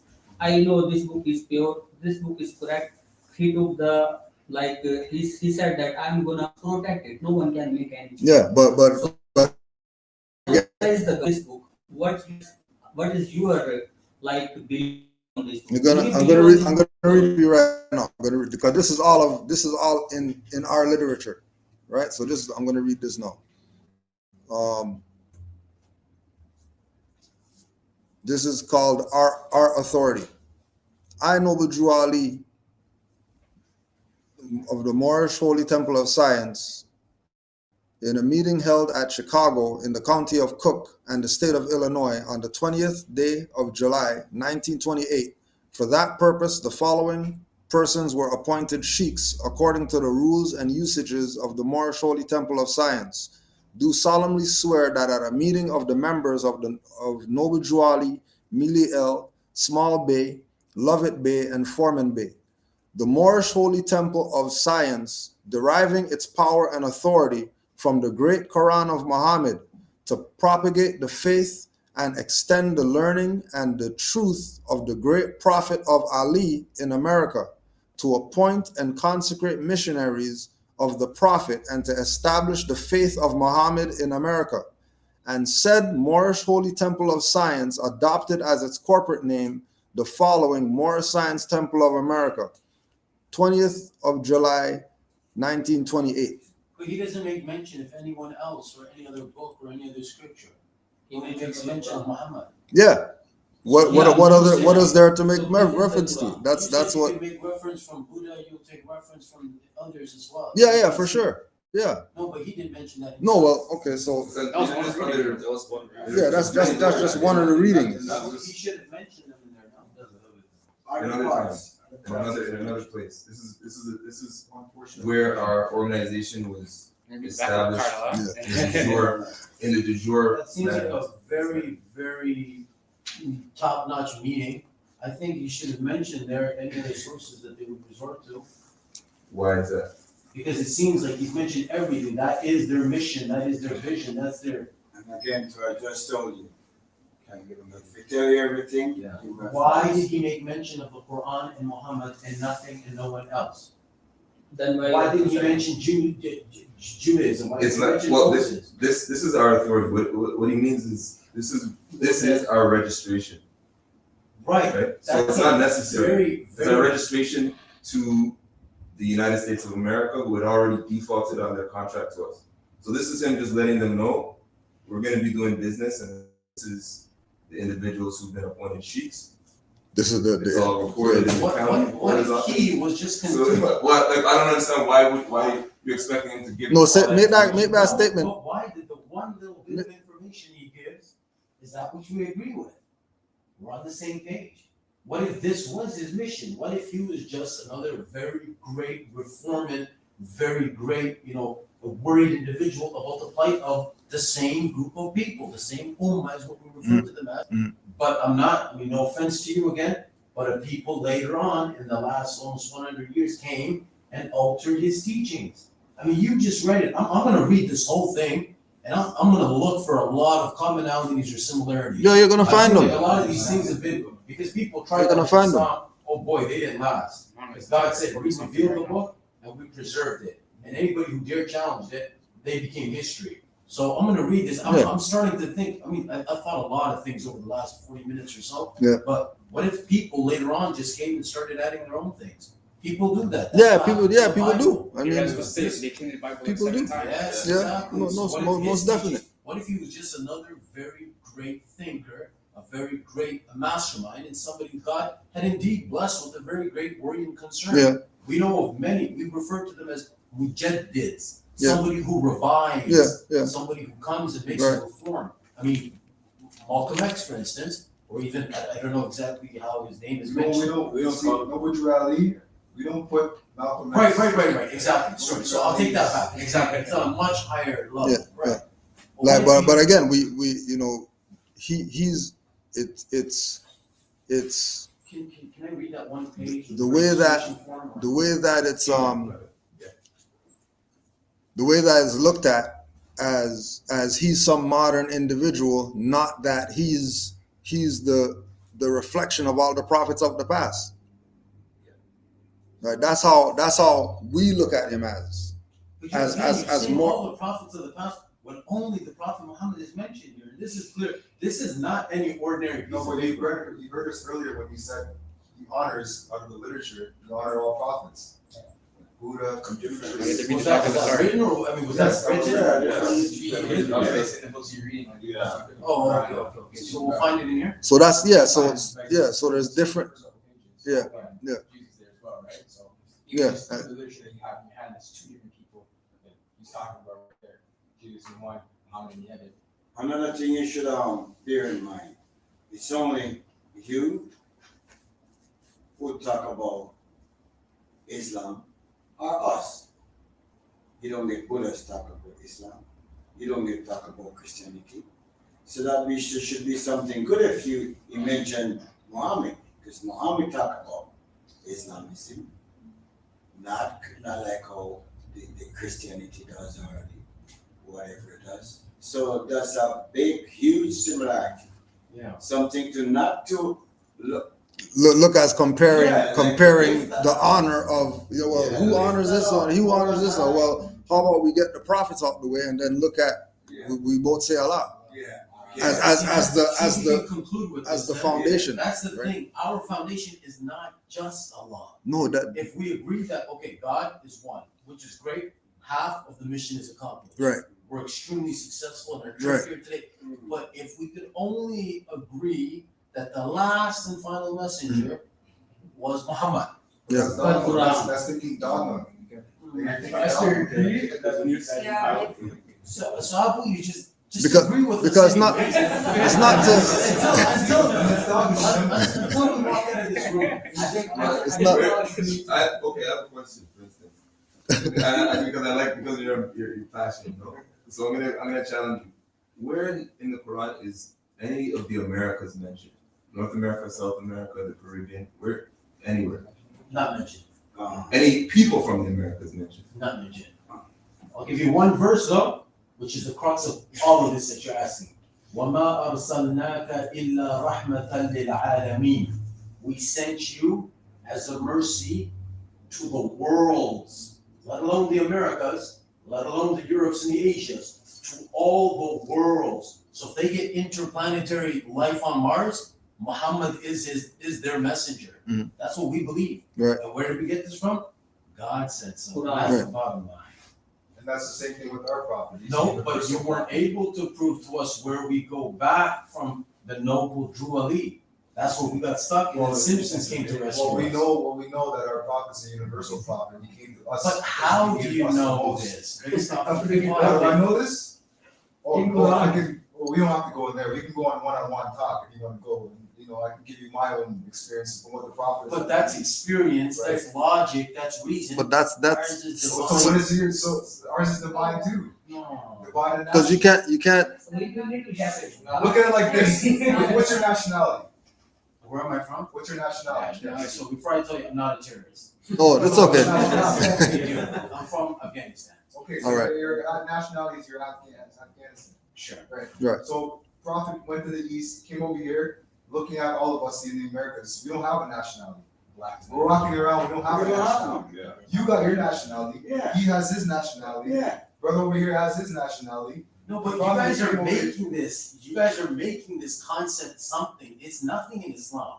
What do you mean? Like you're from this nation and I'm from this. No, the point that I'm trying to make is the prophet came to us in our time because we needed him the most, even though he's a universal prophet.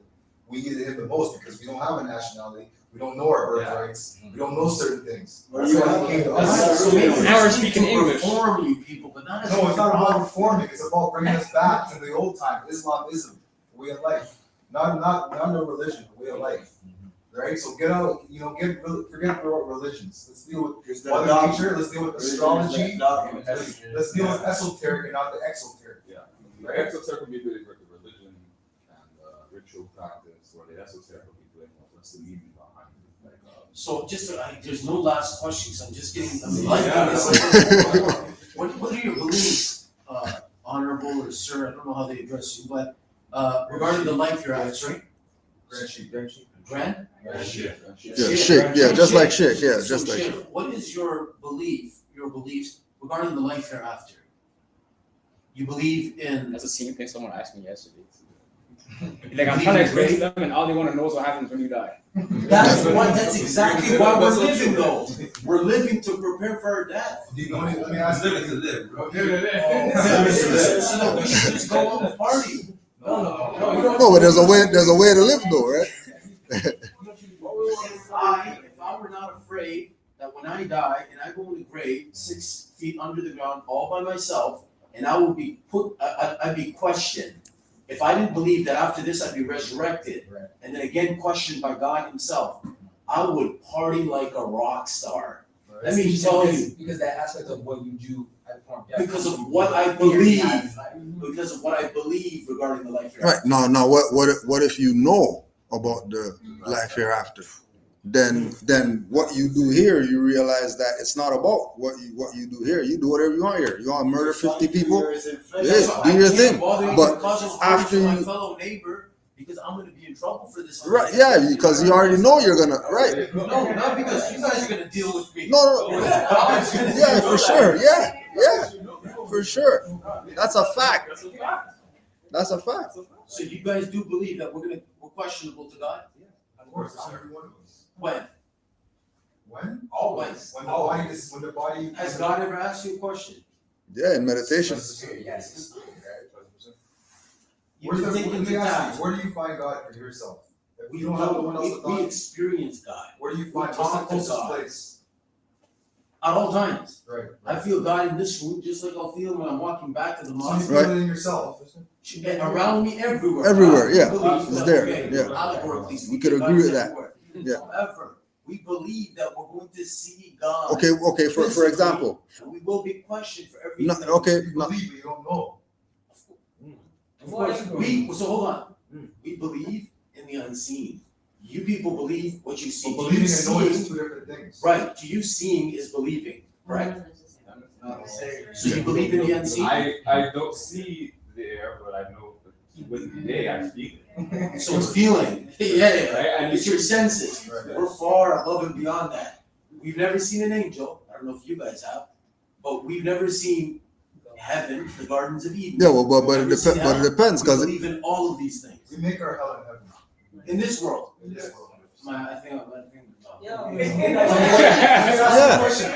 you don't think like that, It's like, then wow. how does Muhammad or how does the Quran teach you guys how to think where hell and heaven is? The Quran teaches us what heaven is. The Prophet described to us exactly what heaven is, and what the different levels of heaven are, and who is going to reside in each one of those levels, and what the different levels of hell are, and who each one of those levels is given to. We know the details of all this right. So based on the Prophet. The reason why I and say God that- speaks about it in the Quran, which was revealed 400 years ago, 1400 years ago, sorry, and not one word has been changed. I've memorized it cover to cover. He's memorized it cover to cover. He's memorized it, three of us. Put three of us in three different rooms and ask all of us to read from chapter number 13, verse number, pick a number, 7 significant, verse number 7. We'll all read the same chapter for you in the same words, not let alone a word or a letter, not a diacritical mark will be changed. right. That's the book of Let me God. ask you a question. That's just That- one of no, the that's- many That's linguistic recital. We're here today,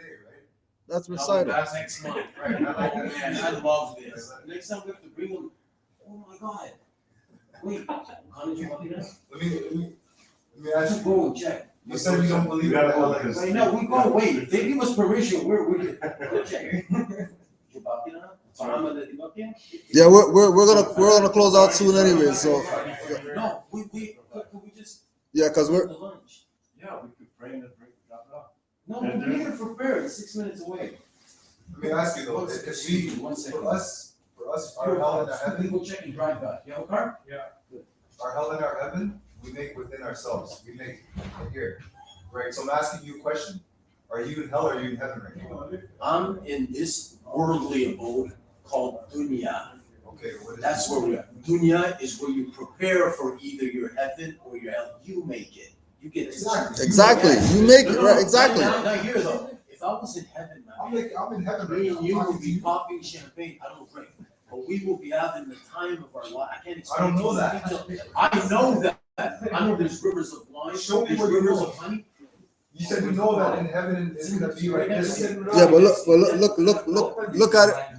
Look at it from this perspective, right? That when you're engaging with the conversation with us, right? Our mindset is esoteric. That's what the brother was saying earlier. Our mindset is like Fizar.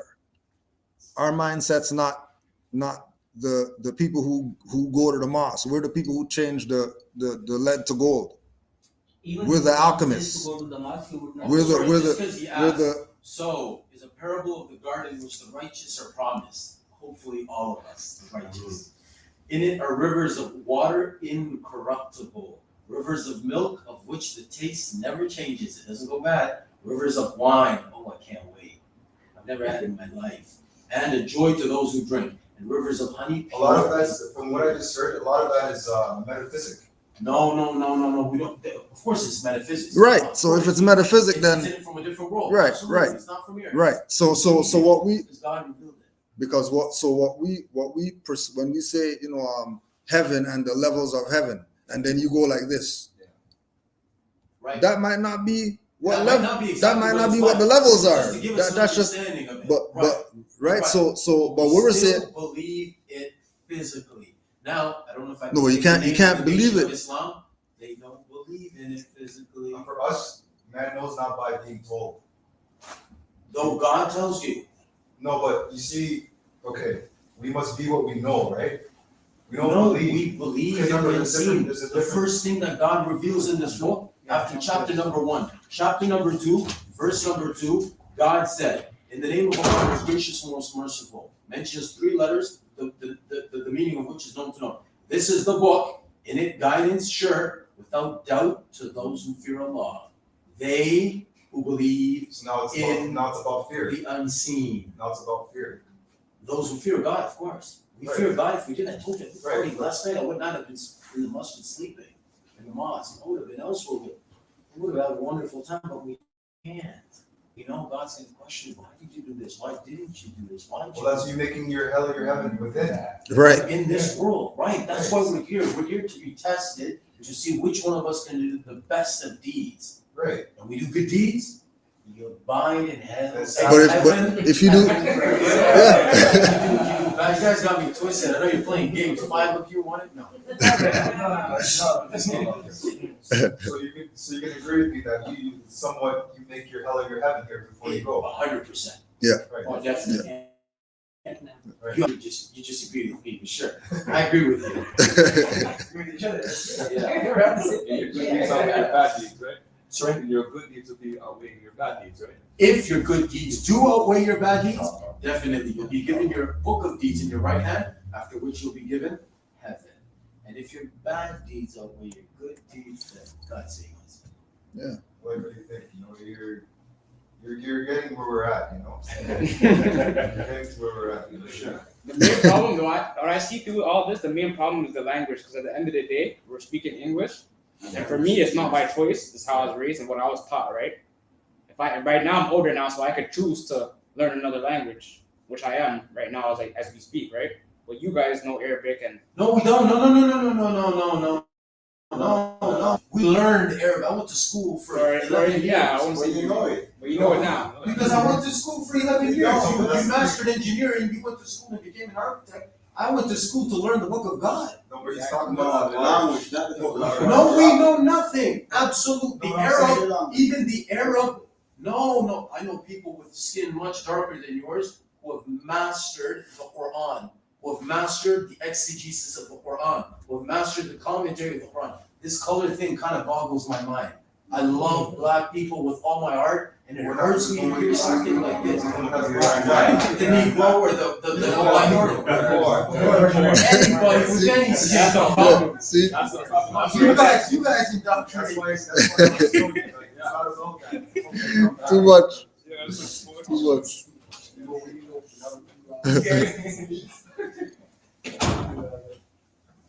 But it's Do you guys have a microwave here?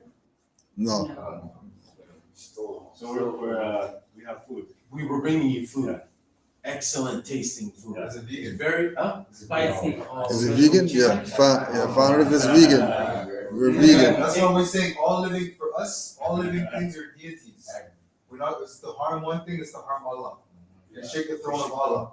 So we can't smoke pot. Even an ant. Oh, are you harming a deity by doing that? You're harming the plant. You're smoking. Regarding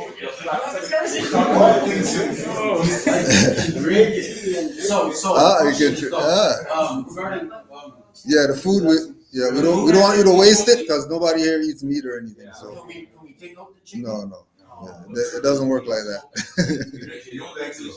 I don't drink. I don't smoke. I don't do none of that stuff.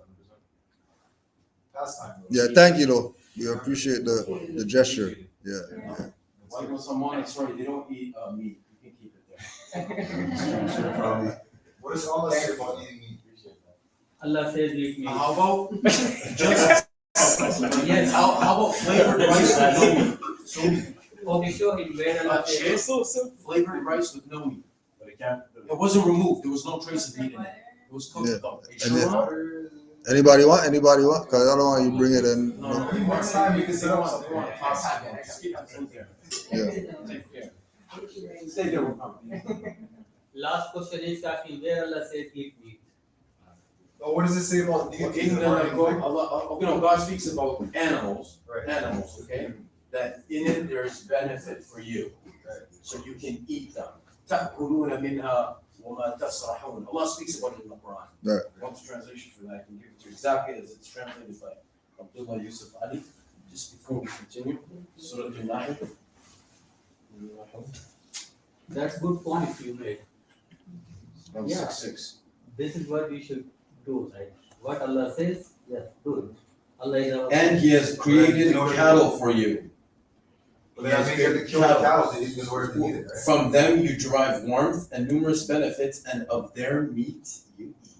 You're so sweet. Sure. You're not supposed to harm that. Right? God said we can eat them. God said we Right, this is what we believe. You asked me, I showed you. Yeah.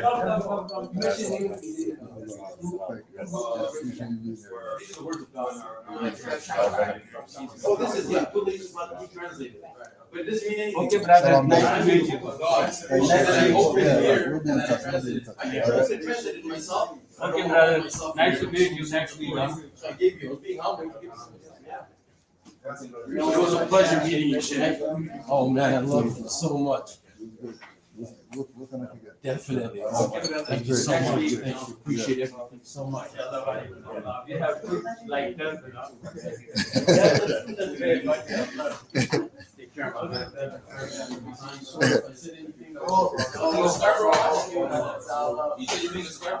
Yes. No, I'm born to room. Peace, brother. This one we know. We need the other one. What do you mind about? Ancient meaning. Okay. Ancient, not modern meaning. Ancient. That's how the English language messes. Peace. Welcome, salam, brothers. Supposed to hold on an hour ago. Too much. Yeah. Straight up. They're trying. I heard him. He's like, can we disagree with us till we leave the other door? I was dying. 5 on the left, 2 on the right. Allah, the Father of the universe. Father of love. Truth. Peace. Freedom. And justice. Allah is my protector. My guide. And my salvation. By night. And by day. To His holy prophet. Noble Juali. Islam, Morris. Give thanks. See people online right there. Everybody's getting the juice. Islam, Morris. Yeah. I just brought myself.